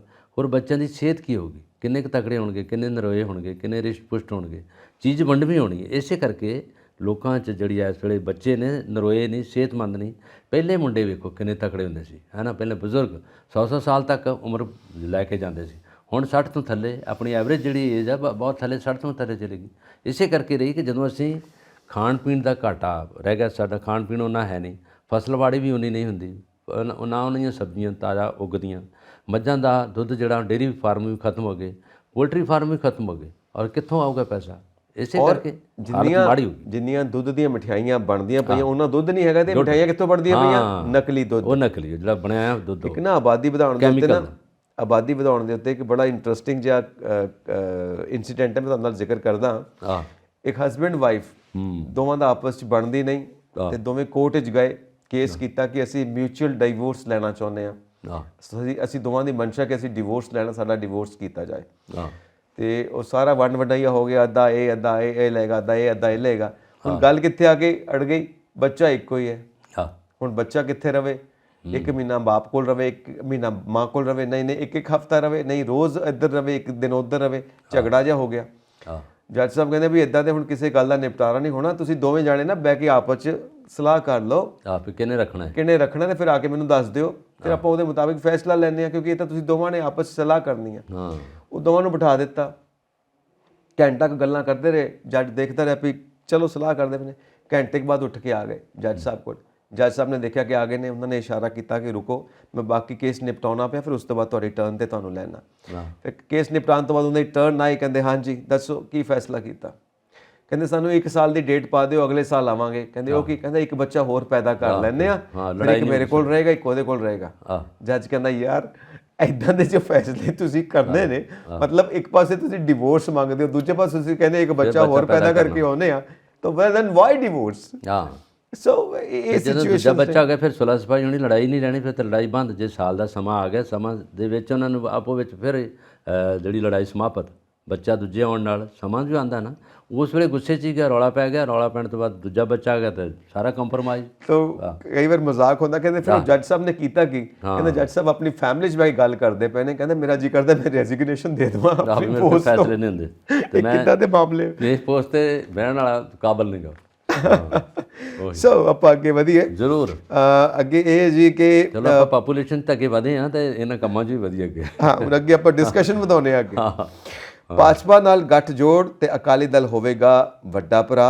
ਇਹ ਫਿਰ ਤੋਂ ਵੱਡਾ ਭਰਾ ਬਣਨ ਲੱਗਿਆ ਜੀ। ਹੁਣ ਤੁਸੀਂ ਇਸ ਗੱਲ ਨੂੰ ਜ਼ਰਾ ਕਲੀਅਰ ਕਰੋ, ਇਹ ਪਹਿਲਾਂ ਇਹ ਭਾਈਚਾਰਾ ਕਿੱਥੇ ਚਲਾ ਗਿਆ ਸੀ? ਜਦੋਂ ਕਿਸਾਨ ਅੰਦੋਲਨ ਹੋਇਆ ਉਦੋਂ ਇੱਕ ਝਟਕੇ ਵਿੱਚ ਭਾਈਚਾਰਾ ਖਤਮ ਹੋ ਗਿਆ, ਕਿਉਂਕਿ ਅਕਾਲੀ ਦਲ ਨੂੰ ਇਹ ਖਤਰਾ ਪੈ ਗਿਆ ਕਿ ਸਾਡੀ ਕਿਸਾਨ ਵੋਟ ਟੁੱਟ ਜਾਏਗੀ, ਸਾਡੀ ਮੇਨ ਵੋਟ ਹੀ ਕਿਸਾਨ ਹੈ। ਤੇ ਉਧਰ ਬੀਜੇਪੀ ਗਵਰਨਮੈਂਟ ਆ ਸੈਂਟਰ ਦੇ ਵਿੱਚ, ਤੇ ਇਹ ਧਰਨਾ ਚੱਲਦਾ ਪਿਆ ਗਵਰਨਮੈਂਟ ਦੇ ਖਿਲਾਫ, ਤੇ ਸਾਡਾ ਪੰਜਾਬ ਦੇ ਵਿੱਚ ਗੱਠਜੋੜ ਹੈ, ਝਟਕਾ ਮਾਰੋ, ਗੱਠਜੋੜ ਤੋੜੋ। ਤੇ ਅੱਗੇ ਹੁਣ ਇਹ ਫਿਰ ਤੋਂ ਵੱਡਾ ਭਰਾ ਛੋਟਾ ਭਰਾ ਫਿਰ ਸ਼ੁਰੂ ਹੋ ਗਿਆ। ਹਾਂ, ਇਹ ਜਿਹੜਾ ਬਿਆਨ ਆ ਜੋ ਇਹਨਾਂ ਨੇ ਗੱਲ ਕੀਤੀ ਆ, ਇਹ ਸਿਕੰਦਰ ਸਿੰਘ ਮਲੂਕਾ, ਅਕਾਲੀ ਦਲ ਦੇ ਸੀਨੀਅਰ ਨੇਤਾ ਨੇ, ਸਿਕੰਦਰ ਸਿੰਘ ਜੀ ਮਲੂਕਾ, ਉਹਨਾਂ ਨੇ ਕਿਹਾ ਕਿ ਪਹਿਲਾਂ ਤਾਂ ਇਹਨਾਂ ਦੀਆਂ ਗੱਲਾਂ ਰਹੀਆਂ, ਉਹਨਾਂ ਦੀਆਂ ਜੜ੍ਹਾਂ ਉੱਥੇ ਹੀ ਆ, ਔਰ ਅਕਾਲੀ ਦਲ ਦੇ ਨਾਲ ਉਹ ਭਰਾਤਰੀ ਭਾਵ ਨਾਲ ਚੱਲਦੇ ਰਹੇ ਆ। ਉਦੋਂ ਪਹਿਲਾਂ ਇਹਨਾਂ ਦੇ ਮੰਤਰੀ ਵੀ ਰਹੇ ਆ ਪੰਜਾਬ ਦੇ ਵਿੱਚ, ਜਿੰਨੇ ਵੀ ਇੱਥੇ ਮੰਤਰੀ ਬਣੇ ਬੀਜੇਪੀ ਦੇ, ਉਹਨਾਂ ਦੇ ਮੰਤਰੀ ਜਿਹੜੇ ਅਕਾਲੀ ਦਲ ਦੇ ਨਾਲ ਕੋਰਿਲੇਸ਼ਨ ਦੇ ਨਾਲ ਬਣਾ ਕੇ ਇਹਨਾਂ ਨੇ ਮਹਿਕਮੇ ਵੰਡੇ ਆ। ਔਰ ਬਾਦਲ ਸਾਹਿਬ ਦੀ ਸਰਕਾਰ 'ਚ ਉਦੋਂ ਬਾਦਲ ਸਾਹਿਬ ਮੁੱਖ ਮੰਤਰੀ ਸੀਗੇ, ਔਰ ਸੁਖਬੀਰ ਬਾਦਲ ਗ੍ਰਹਿ ਮੰਤਰੀ ਔਰ ਡਿਪਟੀ ਸੀਐਮ, ਔਰ ਉਦੋਂ ਬਾਅਦ ਬਾਕੀ ਸਾਰੇ ਕੁਝ ਬੀਜੇਪੀ ਦੇ ਕੁਝ ਅਕਾਲੀ ਦਲ ਦੇ ਰਹੇ ਇਹਨਾਂ ਦੇ ਨਾਲ। ਇਹ ਪਾਰਟੀ ਦਾ ਦੋਵਾਂ ਦਾ ਰਲਿਆਵਾਂ ਰਿਹਾ, ਔਰ ਵਖਰੇਵਾਂ ਤਦ ਹੋਇਆ ਤੋਂ ਬਾਅਦ ਕਿ ਇਹਨਾਂ ਦੇ ਆਪਸੀ ਜਿਹੜੀ ਆ ਲੜਾਈ ਇਸ ਗੱਲੋਂ ਹੋਈ ਕਿ ਜਿਹੜੀਆਂ ਸੀਟਾਂ ਵੰਡਣ ਤੋਂ, ਟਿਕਟਾਂ ਵੰਡਣ ਤੋਂ, ਤੇ ਫਿਰ ਉਦੋਂ ਬਾਅਦ ਜਿਹੜੇ ਪੋਰਟਫੋਲੀਓ ਵੰਡਣ ਤੋਂ ਲੜਾਈ ਰਹੀ। ਤੇ ਇਹਦੇ ਬਾਅਦ ਇਹਨਾਂ ਨੇ ਹੁਣ ਇਹ ਸੋਚਿਆ ਕਿ ਇਸ ਵੇਲੇ ਜਿਹੜੀ ਵੋਟ ਆ ਬੈਂਕ ਇਹਨਾਂ ਦਾ ਵਾ, 3 ਸੀਟਾਂ ਤਾਂ ਬੀਜੇਪੀ ਇਹਨਾਂ ਨੂੰ ਮਿਲੀਆਂ ਅਕਾਲੀ ਦਲ ਨੂੰ, ਪਰ ਇਹਨਾਂ ਨੇ ਕਿਹਾ ਵੀ ਜਿਹੜੀ ਵੋਟ ਬੈਂਕ ਹੈ ਬੀਜੇਪੀ ਦੀ ਸ਼ਹਿਰਾਂ ਦੇ ਵਿੱਚ, ਜਿੱਥੇ ਸ਼ਹਿਰ ਦੇ ਵਿੱਚ ਹੈਗੀ ਹੈ, ਤੇ ਬਾਕੀ ਵੋਟ ਬੈਂਕ ਜਿਹੜੀ ਹੈ ਅਕਾਲੀ ਦਲ ਦੀ ਉਹ ਪਿੰਡਾਂ 'ਚ ਹੈਗੀ। ਇਹਨਾਂ ਕਿਹਾ ਕਿ ਕਿਉਂ ਨਾ ਇੱਕ ਵਾਰੀ ਫੇਰ ਇਹਨਾਂ ਨਾਲ ਗੱਠਜੋੜ ਕੀਤਾ ਜਾਵੇ, ਤਾਂ ਕਿ ਜਿਹੜੀਆਂ ਸਾਡੇ ਕੋਲ ਥੋੜ੍ਹੇ ਉਣਤਾਈਆਂ ਹੋ ਗਈਆਂ, ਜੋ ਨੁਕਸਾਨ ਹੋ ਗਿਆ, ਉਹਨੂੰ ਪੂਰਾ ਕੀਤਾ ਜਾਵੇ। ਕਿਉਂਕਿ ਬੀਜੇਪੀ ਦਾ ਵੀ ਇੰਨਾ ਅਸਰ ਨਹੀਂ ਗਿਆ ਪੰਜਾਬ 'ਚ ਇਹ ਵੀ ਉਸੇ ਤਰ੍ਹਾਂ ਡਾਵਾਂਡੋਲ ਹੈ ਜਿਸ ਤਰ੍ਹਾਂ ਕਾਂਗਰਸ ਹੈ, ਜਿਸ ਤਰ੍ਹਾਂ ਅਕਾਲੀ ਦਲ ਹੈ। ਹੁਣ ਇਹਨਾਂ ਨੇ ਕਿਹਾ ਕਿ ਉਹਨਾਂ ਨੇ ਅਕਾਲੀ ਦਲ ਨੇ ਪਹਿਲਾਂ ਬੀਐਸਪੀ ਨਾਲ ਕੀਤਾ ਸੀ, ਇਹਨਾਂ ਨੇ ਕੰਪਰੋਮਾਈਜ਼ ਬੀਐਸਪੀ ਨਾਲ ਕਰਨ ਤੋਂ ਬਾਅਦ ਇਹ ਫਿਰ ਨਹੀਂ ਜਿੱਤੇ। ਇਹਨਾਂ ਕਿਹਾ ਵੀ ਉਹ ਤਾਂ ਉਹਨਾਂ ਨੇ ਕਿਹਾ ਕਿ ਸਾਡਾ ਅਗਲਾ ਨੇਤਾ ਜਿਹੜਾ ਡਿਪਟੀ ਸੀਐਮ ਹੋਊਗਾ ਬੀਐਸਪੀ ਦਾ ਲਾਵਾਂਗੇ ਅਸੀਂ। ਮਾਇਆਵਤੀ ਨਾਲ ਵੀ ਇਹਨਾਂ ਦਾ ਕੰਪਰੋਮਾਈਜ਼ ਹੋ ਗਿਆ ਸੀ, ਸਾਰਾ ਕੁਝ ਸੀਗਾ। ਇੱਕ ਪਾਸੇ ਬਾਦਲ ਸਾਹਿਬ ਦੀ ਫੋਟੋ, ਇੱਕ ਪਾਸੇ ਮਾਇਆਵਤੀ ਦੀ ਫੋਟੋ ਸੀ। ਇਹਨਾਂ ਨੇ ਕੰਪਰੋਮਾਈਜ਼ ਕਰਨ ਤੋਂ ਬਾਅਦ ਵੀ ਨਹੀਂ ਜਿੱਤੇ। ਉਸ ਤੋਂ ਬਾਅਦ ਹੁਣ ਇਹਨਾਂ ਨੇ ਤੀਜਾ ਤੀਰ ਚਲਾਇਆ ਕਿ ਇਸ ਵੇਲੇ ਫਿਰ ਦੁਬਾਰਾ ਜੱਫੀ ਪਾ ਲਈਏ ਬੀਜੇਪੀ ਨੂੰ। ਇਹਨਾਂ ਨੇ ਕਹਿ ਦਿੱਤਾ ਕਿ ਅਸੀਂ ਉਹਨਾਂ ਦੇ ਵੱਡੇ ਭਰਾ ਕਹਿਣ ਦਾ ਮਤਲਬ ਫਿਰ ਅਸੀਂ, ਸਾਡਾ ਮੁੱਖ ਮੰਤਰੀ ਸਾਡਾ ਹੀ ਹੋਊਗਾ, ਮਤਲਬ ਅਕਾਲੀ ਦਲ ਦਾ। ਇਹਨਾਂ ਨੇ ਹੁਣ ਕਿਹਾ ਵੀ ਆਉਣ ਵਾਲੀਆਂ ਜਿਹੜੀਆਂ ਵੋਟਾਂ ਵਾ, ਜਾਂ ਜਿਹਦੇ 'ਚ ਕਾਰਪੋਰੇਸ਼ਨ ਦੀਆਂ ਵੋਟਾਂ ਆਉਣੀਆਂ ਜਾਂ ਪੰਚਾਇਤਾਂ ਦੀਆਂ ਵੋਟਾਂ ਆਉਣੀਆਂ, ਉਹ ਤਾਂ ਅਸੀਂ ਪਹਿਲਾਂ ਥੱਲੇ ਵਾਲਾ ਪਾਸਾ ਤੇ ਲਈਏ, ਜਿਹਦੇ ਵਿੱਚ ਜਿਹੜੀ ਗਰਾਊਂਡ ਲੈਵਲ 'ਤੇ ਹੈ, ਉਹਨੂੰ ਤਾਂ ਪਹਿਲਾਂ ਆਪਣੇ ਜੇਬ 'ਚ ਪਾਈਏ, ਫਿਰ ਅੱਗੇ ਹੌਲੀ ਆਪਣੇ ਚੰਡੀਗੜ੍ਹ ਦਾ ਵੱਲ ਵਧਾਂਗੇ, ਫਿਰ ਹੌਲੀ ਦਿੱਲੀ ਵੱਲ ਵਧਾਂਗੇ। ਦਿੱਲੀ ਇਸ ਵਾਰ ਨਹੀਂ ਲੜੀਆਂ ਇਹਨਾਂ ਨੇ ਇਲੈਕਸ਼ਨ? ਨਹੀਂ, ਉੱਥੇ ਨਹੀਂ ਲੜੀ, ਉੱਥੋਂ ਤਾਂ ਬਾਈਕਾਟ ਹੀ ਹੋ ਗਿਆ ਨਾ, ਆ ਗਏ ਇੱਥੋਂ। ਨੰਬਰ 2 ਸਿਰਸਾ ਸਾਹਿਬ ਉਧਰ ਚਲੇ ਗਏ। ਨੰਬਰ 2 ਇਹ ਹੋ ਗਿਆ ਬੀਜੇਪੀ ਦੇ ਵਿੱਚ, ਇਹ ਹੋ ਗਿਆ ਕਿ ਜਦੋਂ ਬਹੁਤ ਵੱਡੇ ਨੇਤਾ ਤਾਂ ਬੀਜੇਪੀ ਵੱਲ ਜਾ ਵੜੇ ਆ। ਕੈਪਟਨ ਅਮਰਿੰਦਰ ਸਿੰਘ ਸਿਰਸਾ ਜੀ ਉੱਥੇ ਚਲੇ ਗਿਆ, ਜਾਖੜ ਸਾਹਿਬ ਉੱਧਰ ਚਲੇ ਗਿਆ, ਹੈ ਨਾ, ਨਵਜੋਤ ਸਿੱਧੂ ਸਾਹਿਬ ਤੋਂ ਉੱਥੋਂ ਹੀ ਆਏ ਅੱਗੇ। ਹੁਣ ਬਚਿਆ ਕੀ? ਬਚੇ ਜਿਹੜੇ ਆ ਉਹ 2.5 ਟੋਟੂ ਜਿੰਨੇ ਕੁ ਬਚੇ ਆ, ਚਾਹੁੰਦੇ ਆ ਕਿ ਅਸੀਂ ਦੁਬਾਰਾ ਉਹਨਾਂ 'ਚ ਫਿਰ ਜਾ ਵੜੀਏ, ਕਿਉਂਕਿ ਇਸ ਵੇਲੇ ਵੱਡੇ ਤਖਤ ਦੇ ਮਾਲਕ ਉਹ ਹੈਗੇ ਆ। ਦੂਜਾ ਇਹਨਾਂ ਦੇ ਹੁਣ ਪੱਲੇ ਤਾਂ ਉਹ ਹੈ ਨਹੀਂ ਸਾਰਾ ਕੁਝ, ਤਾਕਤ ਉਹਨਾਂ ਕੋਲ ਹੈ। ਇਹਨਾਂ ਨੇ ਕਿਹਾ ਕਿ ਹੁਣ ਕੰਪਰੋਮਾਈਜ਼ ਕਰ ਲਈਏ, ਆਉਣ ਵਾਲੀ ਇਲੈਕਸ਼ਨ ਤੱਕ ਗਰਾਊਂਡ ਬਣਾ ਲਈਏ, ਉਸ ਧਰਤੀ 'ਤੇ ਪੈਰ ਫਿਰ ਅਸੀਂ ਰੱਖਾਂਗੇ ਐਜ਼ ਏ ਮੁੱਖ ਮੰਤਰੀ ਪੰਜਾਬ ਦਾ। ਕਿਉਂਕਿ ਇਸ ਵੇਲੇ ਰੌਲਾ ਹੈਗਾ ਵਾ ਜਿਹੜੀ ਆਪ ਪਾਰਟੀ ਹੁਣ ਉੱਪਰ ਹੈਗੀ ਆ। ਇਹਨਾਂ ਨੇ ਕਿਹਾ ਕਿ ਉਹਨਾਂ ਦੀਆਂ ਪਿੜੀਆਂ ਵੱਢਣ ਲਈ, ਉਹਨਾਂ ਨੂੰ ਤੋੜਨ ਲਈ, ਉਹਨਾਂ ਦਾ ਸਾਰਾ ਕੁਝ ਹੈ ਨਾ ਤੋੜ ਛੋੜ ਕੇ ਅਸੀਂ ਚਾਹੁੰਦੇ ਹਾਂ ਕਿ ਬੀਜੇਪੀ ਨੂੰ ਲਈਏ। ਜੇਕਰ ਬੀਜੇਪੀ ਦੀ ਸਰਕਾਰ ਦਿੱਲੀ ਚਲਾਉਂਦੀ ਤਾਂ ਇਹਨਾਂ ਕਦੀ ਕੰਪਰੋਮਾਈਜ਼ ਨਹੀਂ ਕਰਨਾ ਨਾਲ। ਹੁਣ ਇਸ ਕਰਕੇ ਕਰ ਰਹੀ ਹੈ ਕਿ ਉੱਥੇ ਮੋਦੀ ਸਾਹਿਬ ਬੈਠੇ ਆ, ਉੱਥੇ ਸਾਰੇ ਮੰਤਰੀ ਉਹਨਾਂ ਦੇ ਬੈਠੇ ਆ, ਸਾਰਾ ਕੁਝ ਨਾਲੇ ਫੰਡਿੰਗ ਆਊਗੀ, ਪੈਸਾ ਆਊਗਾ, ਸਾਰਾ ਕੁਝ ਹੋ ਗਿਆ, ਕਿਉਂ ਨਾ ਗੱਠਜੋੜ 'ਚ ਸ਼ਾਮਲ ਹੋ ਜਾਈਏ। ਨੰਬਰ 2, ਇੱਕ ਦੂਜੀਆਂ ਜਿਹੜੀਆਂ ਪਾਰਟੀਆਂ ਨੇ ਨਾ ਇਸ ਵੇਲੇ ਜਿੰਨੀਆਂ ਵਿਰੋਧੀ ਪਾਰਟੀਆਂ, ਇਹਨਾਂ ਨੇ ਹੋਰ ਵੀ ਗੱਠਜੋੜ ਕੀਤਾ ਆਪਸੀ। ਨਿਤਿਸ਼ ਕੁਮਾਰ ਜੀ ਉਹਦੇ ਵਿੱਚ ਸੀਗੇ, ਹੋਰ ਨੇਤਾ ਵੀ ਉਹਦੇ ਵਿੱਚ ਸੀਗੇ, ਸ਼ਸ਼ੀ ਥਰੂਰ ਜੀ ਉਹਦੇ ਸੀਗੇ। ਉਹਨਾਂ ਨੇ ਇਹ ਕਿਹਾ ਸੀਗਾ ਕਿ ਅਸੀਂ ਚਾਹੁੰਦੇ ਹਾਂ ਕਿ ਗੱਠਜੋੜ ਬਣਾ ਲਈਏ ਅਤੇ 2024 ਦੀਆਂ ਆਉਣ ਵਾਲੀਆਂ ਇਲੈਕਸ਼ਨਾਂ 'ਚ ਵਿਰੋਧੀ ਪਾਰਟੀਆਂ ਅੱਗੇ ਆਉਣ, ਵਿਰੋਧੀ ਪਾਰਟੀਆਂ ਅੱਗੇ ਆ ਜਾਣਗੀਆਂ ਅਤੇ ਨਿਤਿਸ਼ ਕੁਮਾਰ ਜੀ ਸ਼ਾਇਦ ਇਸ ਪਦਵੀ ਲਈ ਜ਼ਿਆਦਾ ਐਲੀਜੀਬਲ ਹੋਣਗੇ, ਉਹਨਾਂ ਨੂੰ ਦੇਸ਼ ਦਾ ਪ੍ਰਧਾਨ ਮੰਤਰੀ ਬਣਾਇਆ ਜਾਊਗਾ। ਹੁਣ ਇਸ ਲੈਵਲ ਤੋਂ ਗੱਲ ਹੋ ਗਈ ਅਤੇ ਫਿਰ ਵੀ ਆਪਣੇ ਅਕਾਲੀ ਦਲ ਫਿਰ ਉਹਨਾਂ ਤੋਂ ਪਿੱਛੇ ਆ ਗਿਆ। ਅਕਾਲੀ ਦਲ ਨੇ ਫਿਰ ਹੁਣ ਆਪਣੀ ਵੱਡੀ ਹਵਾ ਜਿਹੜੀ ਇਸ ਵੇਲੇ ਐਗਜ਼ੈਕਟਲੀ ਇਸ ਹਵਾ ਦੇ ਵਿੱਚ ਮਿਲਾਤੀ ਆ ਬੀਜੇਪੀ ਵਾਲੀ 'ਚ। ਹਾਂ, ਤੁਸੀਂ ਮੈਨੂੰ ਇੱਕ ਗੱਲ ਦੱਸੋ, ਆਹ ਇਹ ਉੱਧਰ ਗੱਠਜੋੜ ਹੋ ਗਿਆ, ਉੱਧਰ ਗੱਠਜੋੜ ਹੋ ਗਿਆ, ਇੱਧਰੋਂ ਫੰਡਿੰਗ ਆਏਗੀ, ਇੱਧਰੋਂ ਇੰਨੀਆਂ ਸੀਟਾਂ ਮਿਲ ਜਾਣਗੀਆਂ, ਅਸੀਂ ਪਾਵਰ 'ਚ ਆ ਜਾਵਾਂਗੇ, ਤੁਹਾਡੇ ਬਾਰੇ ਤੇ ਮੇਰੇ ਬਾਰੇ ਇਹ ਸੋਚਦੇ ਨੇ? ਨਾ, ਨਹੀਂ ਸੋਚਦੇ। ਇਹਦੇ ਬਾਰੇ ਆਪਣੇ ਬਾਰੇ ਸੋਚਦੇ ਨੇ। ਇਹਦੇ ਬਾਰੇ ਹੁੰਦਾ ਕਿ ਆਪਣਾ ਆਪ ਸੋਚੋ, ਜਿਹੜੇ ਵਿੱਚ ਤੁਸੀਂ ਸੋਚਣਾ, ਤੁਸੀਂ ਹਿਮਸੈਲਫ ਜੋ ਆਪ ਸੋਚ ਸਕਦੇ ਸੋਚੋਗੇ, ਉਹ ਆਪਣੀ ਕੁਰਸੀ ਲਈ ਸੋਚਦੇ ਆ, ਉਹ ਆਪਣੀ ਪਦਵੀ ਲਈ ਸੋਚਦੇ ਆ। ਅੱਗੇ ਇਹ 5 ਸਾਲ ਤੱਕ ਅਕਾਲੀ ਦਲ ਰਿਹਾ ਹੀ ਆ ਪੰਜਾਬ 'ਚ, ਇਹਨਾਂ ਦੀ ਵਾਗਡੋਰ ਰਹੀ ਇਹਨਾਂ ਦੇ ਹੱਥ 'ਚ ਸੂਬੇ ਦੀ, ਔਰ ਉਹਨਾਂ ਨੇ ਇਹਨਾਂ 'ਤੇ ਰੱਜ ਕੇ ਰਾਜ ਕਮਾਇਆ ਸਾਰਾ ਹੀ। ਔਰ ਉਦੋਂ ਪਹਿਲੋਂ ਕੈਪਟਨ ਅਮਰਿੰਦਰ ਸਿੰਘ ਰਹੇ ਆ, ਉਹਨਾਂ ਨੇ ਵੀ ਆਪਣੀ ਜੋ ਕੁਝ ਕਰਨਾ ਚਾਹਿਆ ਉਹ ਆਪਣੇ ਤਰੀਕੇ ਨਾਲ ਕੀਤਾ, ਸਾਰਾ ਕੁਝ ਹੈਗਾ। ਉਹਨਾਂ ਨੂੰ ਤੁਹਾਡੇ ਬਾਰੇ, ਮੇਰੇ ਬਾਰੇ, ਮੀਨਸ ਬਾਕੀ ਲੋਕਾਂ ਬਾਰੇ ਨਹੀਂ ਪਤਾ। ਕਾਮਨ ਲੋਕ ਜਿਹੜੇ ਬੈਠੇ ਆ, ਜਿਹੜੇ ਲੋਕ ਛੋਟੀਆਂ ਘਰਾਂ 'ਚ ਬੈਠੇ ਆ, ਛੋਟੇ ਘਰਾਂ 'ਚ ਬੈਠੇ ਆ, ਛੱਤਾਂ ਤੋਂ ਬਗੈਰ ਬੈਠੇ ਆ, ਉਹਨਾਂ ਨੂੰ ਕਹਿੰਦੇ 5 ਮਰਲੇ ਵੀ ਦੇ ਦਾਂਗੇ, ਤੁਹਾਡੇ ਘਰੋਂ ਘਰ ਪਾਣੀ ਪਹੁੰਚਾ ਦਾਂਗੇ। ਉਹ ਜਾਂਦਾ ਨਾਅਰਿਆਂ ਨਾਲ, ਉਹ ਜਾਂਦਾ ਭਾਸ਼ਣਾਂ ਨਾਲ, ਪ੍ਰੈਕਟੀਕਲੀ ਕੁਛ ਨਹੀਂ। ਸਾਰਾ ਕੁਝ ਉੱਥੇ ਦਾ ਉੱਥੇ ਹੀ ਹੈ ਜੋ ਪਹਿਲਾਂ ਸੀਗਾ।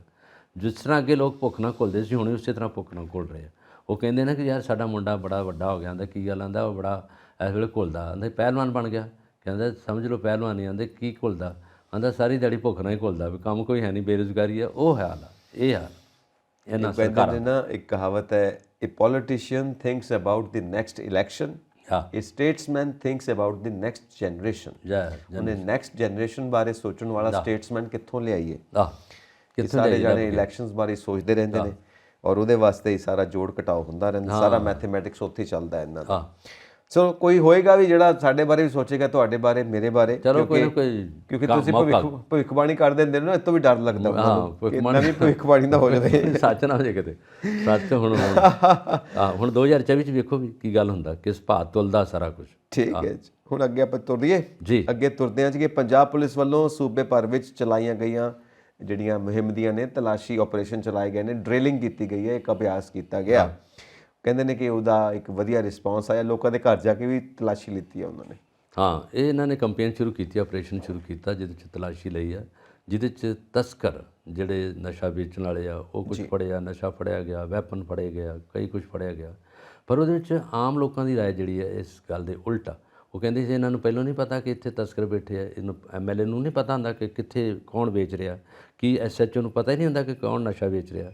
ਜਦੋਂ ਕਿ ਮਾਲਵੇ ਦੇ ਕੁਝ ਪਿੰਡਾਂ ਦੇ ਵਿੱਚ ਐਰੋ ਮਾਰਕ ਕੀਤੇ ਆ, ਚਿੱਟਾ ਇੱਧਰ ਮਿਲਦਾ ਹੈ, ਐਰੋ ਮਾਰਕ ਵੀਡੀਓ ਆ ਰਹੀ ਆ, ਉਦੋਂ ਵੀਡੀਓ ਰਾਹੀਂ ਨਹੀਂ ਪਤਾ ਲੱਗ ਰਿਹਾ ਇਹਨਾਂ ਨੂੰ ਕਿੱਥੇ ਕੀ ਕੁਛ ਹੋ ਰਿਹਾ, ਉਦੋਂ ਨਹੀਂ ਫੜਿਆ ਜਾਂਦਾ। ਜਦੋਂ ਲਾਰਜ ਆਪਰੇਸ਼ਨ ਚਲਾਇਆ, ਲੋਕਾਂ ਨੂੰ ਤੰਗ ਕੀਤਾ, ਆਪਰੇਸ਼ਨ ਦੇ ਵਿੱਚ ਵਿਚਾਰਿਆਂ ਦੇ ਕੰਮ ਰੁਕ ਗਏ, ਪੁਲਿਸ ਜਾ ਰਹੀ ਹੈ, ਗਰੁੱਪ ਬਣਿਆ, 10,000 ਪੁਲਿਸ ਨੂੰ ਲਾਇਆ ਗਿਆ ਉੱਥੇ। ਔਰ ਇਹਦੇ 'ਚ director general police Punjab Rahul Yadav ਜੀ ਖੁਦ ਆਪ ਕਮਾਂਡ ਸੰਭਾਲ ਰਹੇ ਆ। ਉਸ ਕਮਾਂਡ ਦੇ ਅੰਦਰ ਇਹਨਾਂ ਨੇ ਦੇਖਿਆ ਕਿ ਜਿੰਨੇ ਲੋਕ ਤਸਕਰ ਉਹਨਾਂ ਨੂੰ ਫੜ ਕੇ ਲਿਆਈਏ, ਉਹਨਾਂ ਦੇ ਕਰੀਏ। ਹੁਣ ਇਹਦਾ ਜੇ ਤੁਸੀਂ ਕੱਲ੍ਹ ਪਰਸੋਂ ਤੱਕ ਨਤੀਜਾ ਦੇਖੋਗੇ, ਫਿਰ ਜ਼ੀਰੋ ਹੋਊਗਾ, ਕੁਛ ਨਹੀਂ ਉਹਦੇ ਵਿੱਚ ਨਿਕਲੂਗਾ। ਤਲਾਸ਼ੀ ਲਈ ਗਈ ਆ, ਜਿਹੜੇ ਉਹਦੇ 'ਚ ਵੇਚਣ ਵਟਣ ਵਾਲੇ ਆ ਬੰਦੇ, ਉਹ ਫਿਰ ਵੱਡੇ ਰਸੂਖ ਵਾਲੇ ਹੋਣਗੇ, ਉਹਨਾਂ ਨੂੰ ਫਿਰ ਹੱਥ ਪਾਉਣਾ ਔਖਾ ਹੋਊਗਾ ਇਹਨਾਂ ਦਾ।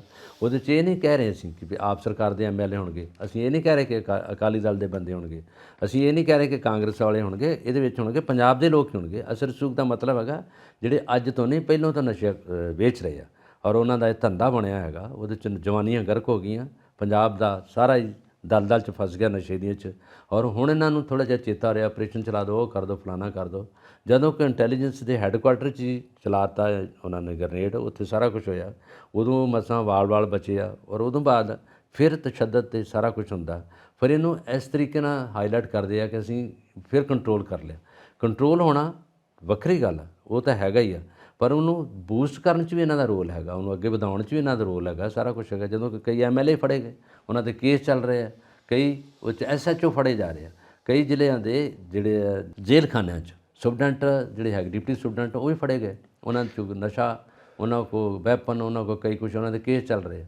ਕੀ ਕੰਟਰੋਲ ਕਰਨ ਦਾ ਕੀ ਮਨਸ਼ਾ ਇਹਨਾਂ ਦਾ? ਉਹ ਸਾਡੇ ਉਹ ਗੱਡੀਆਂ ਦੇ ਪਿੱਛੇ ਲਿਖਿਆ ਹੁੰਦਾ ਨਾ ਕਈ ਵਾਰ, ਸਭ ਫੜੇ ਜਾਣਗੇ। ਸਭ ਫੜੇ, ਗਾਣਾ ਵੀ ਹੈਗਾ, ਫੜੇ ਜਾਣਗੇ, ਸਭ ਫੜੇ ਜਾਣਗੇ। ਦੇਖੋ ਹੁਣ ਕੌਣ ਕਿਹਨੂੰ ਫੜਦਾ। ਇੱਥੇ ਚੱਲਦਾ ਤੇ ਪਿਆ ਹੀ ਕੁਝ ਕਿ ਇਹਨੂੰ ਫੜੋ, ਉਹਨੂੰ ਫੜੋ, ਉਹਨੂੰ ਫੜੋ, ਉਹ ਫੜੋ, ਉਹ ਕਹਿਣਾ ਉਹਨੂੰ ਫੜੋ, ਕਹਿੰਦਾ ਨਹੀਂ ਉਹਨੂੰ ਫੜੋ, ਉਹਨੂੰ ਫੜਵਾ। ਉਹਨੇ ਕਹਿਣਾ ਮੈਂ ਤਾਂ ਠੀਕ ਹਾਂ, ਫੜ ਲਓ ਹੁੰਦੀ ਪਈ ਹੈ, ਉਹ ਭੱਜ ਗਿਆ, ਉਹਨੂੰ ਫੜੋ, ਆਪ ਬਚ ਗਿਆ, ਬਸ ਫੜ ਲਓ ਹੁੰਦੀ ਪਈ ਹੈ। ਹੁਣ ਦੇਖੋ ਕੌਣ ਫੜਿਆ ਜਾਂਦਾ।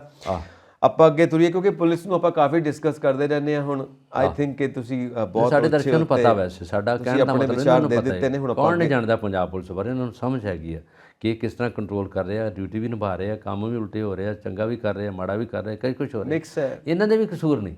ਓਵਰਆਲ ਜੇ ਤੁਸੀਂ ਗੱਲ ਕੀਤੀ ਆ, ਪੰਜਾਬ ਦੀ ਪੁਲਿਸ ਜਾਂ ਹੋਵੇ ਜਾਂ ਬਾਹਰਲੀ ਪੁਲਿਸ ਹੋਵੇ, ਜਿਹਨਾਂ 'ਚ ਦਖਲਅੰਦਾਜ਼ੀ ਪੋਲੀਟੀਕਲ ਹੋ ਜਾਂਦੀ ਹੈ। ਜਦੋਂ MLA ਕਹੇਗਾ, ਜਦੋਂ ਮੰਤਰੀ ਕਹੇਗਾ, ਜਦੋਂ ਮੁੱਖ ਮੰਤਰੀ ਕਹੇਗਾ, ਉਹ ਕੀ ਕਰਨਗੇ? ਜਦੋਂ ਰਾਜਨੀਤੀਕਰਨ ਕਰ ਦਿੱਤਾ ਜਾਵੇ, ਪੋਲੀਟੀਸਾਈਜੇਸ਼ਨ ਕਰ ਦਿੱਤੀ ਜਾਵੇ ਪੁਲਿਸ ਦੀ, ਉਦੋਂ ਪੁਲਿਸ ਫਿਰ ਇੰਡੀਪੈਂਡੈਂਟ ਨਹੀਂ ਰਹਿੰਦੀ। ਜੋ ਕੁਝ ਕਰਵਾਇਆ ਜਾਂਦਾ ਹੈ ਉਹਨਾਂ ਨੂੰ ਉਹ ਪਿੱਛੇ ਕਰਾਉਂਦੇ, ਪਿੱਛੇ ਬੈਠ ਕੇ ਕਰਨਾ ਪੈਂਦਾ ਹੈ। ਹਾਲਾਂਕਿ ਪੰਜਾਬ ਦੀ ਸਥਿਤੀ ਨੂੰ ਸੰਭਾਲਣਾ, ਪੰਜਾਬ ਦੇ ਹਾਲਾਤ ਨੂੰ ਸੰਭਾਲਣਾ ਬਹੁਤ ਚੰਗੀ ਤਰ੍ਹਾਂ ਸੰਭਾਲਦੇ ਨੇ। ਇੰਟੈਲੀਜੈਂਟ ਆਫੀਸਰ ਬੈਠੇ ਨੇ, ਬੜੇ ਕਾਬਲ ਆਫੀਸਰ ਬੈਠੇ ਨੇ, ਪਰ ਫਿਰ ਵੀ ਅਸੀਂ ਸਾਰੇ ਜਾਣਦੇ ਹਾਂ ਜੋ ਚੱਲਦਾ ਹੈ, ਸਾਰੇ ਜਾਣਦੇ ਹਾਂ, ਰੱਬ ਰਾਖਾ। ਸੋ ਰੱਬ ਰਾਖੇ ਤੋਂ ਅੱਗੇ ਚੱਲਦੇ ਹਾਂ। ਇੱਕ ਹੁਣ ਆਖਰੀ ਰਹਿ ਗਿਆ ਹੈ ਆਪਣੇ ਕੋਲ ਮੁੱਦਾ ਜਿਹਦੇ ਉੱਤੇ ਆਪਾਂ ਗੱਲ ਕਰਾਂਗੇ। ਯੂਕਰੇਨ ਵੱਲੋਂ ਰੂਸ ਖਿਲਾਫ ਲਿਆਂਦੇ ਮਤੇ ਤੇ VOTING ਤੋਂ ਭਾਰਤ ਦੂਰ ਰਿਹਾ। ਸੰਯੁਕਤ ਰਾਸ਼ਟਰ ਆਮ ਸਭਾ ਦੇ ਵਿੱਚ ਇਹ VOTING ਹੋਈ ਹੈ। ਫਿਰ ਵਹੀ ਡਿਪਲੋਮੈਟਿਕ ਰਿਲੇਸ਼ਨਸ, ਆਪਣਾ ਟ੍ਰੇਡ, ਆਪਣਾ ਬਿਜ਼ਨਸ, ਆਪਣਾ ਫਾਇਦਾ ਸਾਹਮਣੇ ਦੇਖਿਆ ਜਾਂਦਾ, ਹਮੇਸ਼ਾ ਹੀ ਕੁਝ ਹੁੰਦਾ, ਅਸੀਂ ਦੇਖਦੇ ਹਾਂ। ਸੋ ਫਿਰ ਇਹ ਰੂਸ ਦੇ ਖਿਲਾਫ ਜਿਹੜੀ VOTING ਹੋਈ ਹੈ, ਉੱਥੋਂ ਭਾਰਤ ਬਾਹਰ ਹੈ।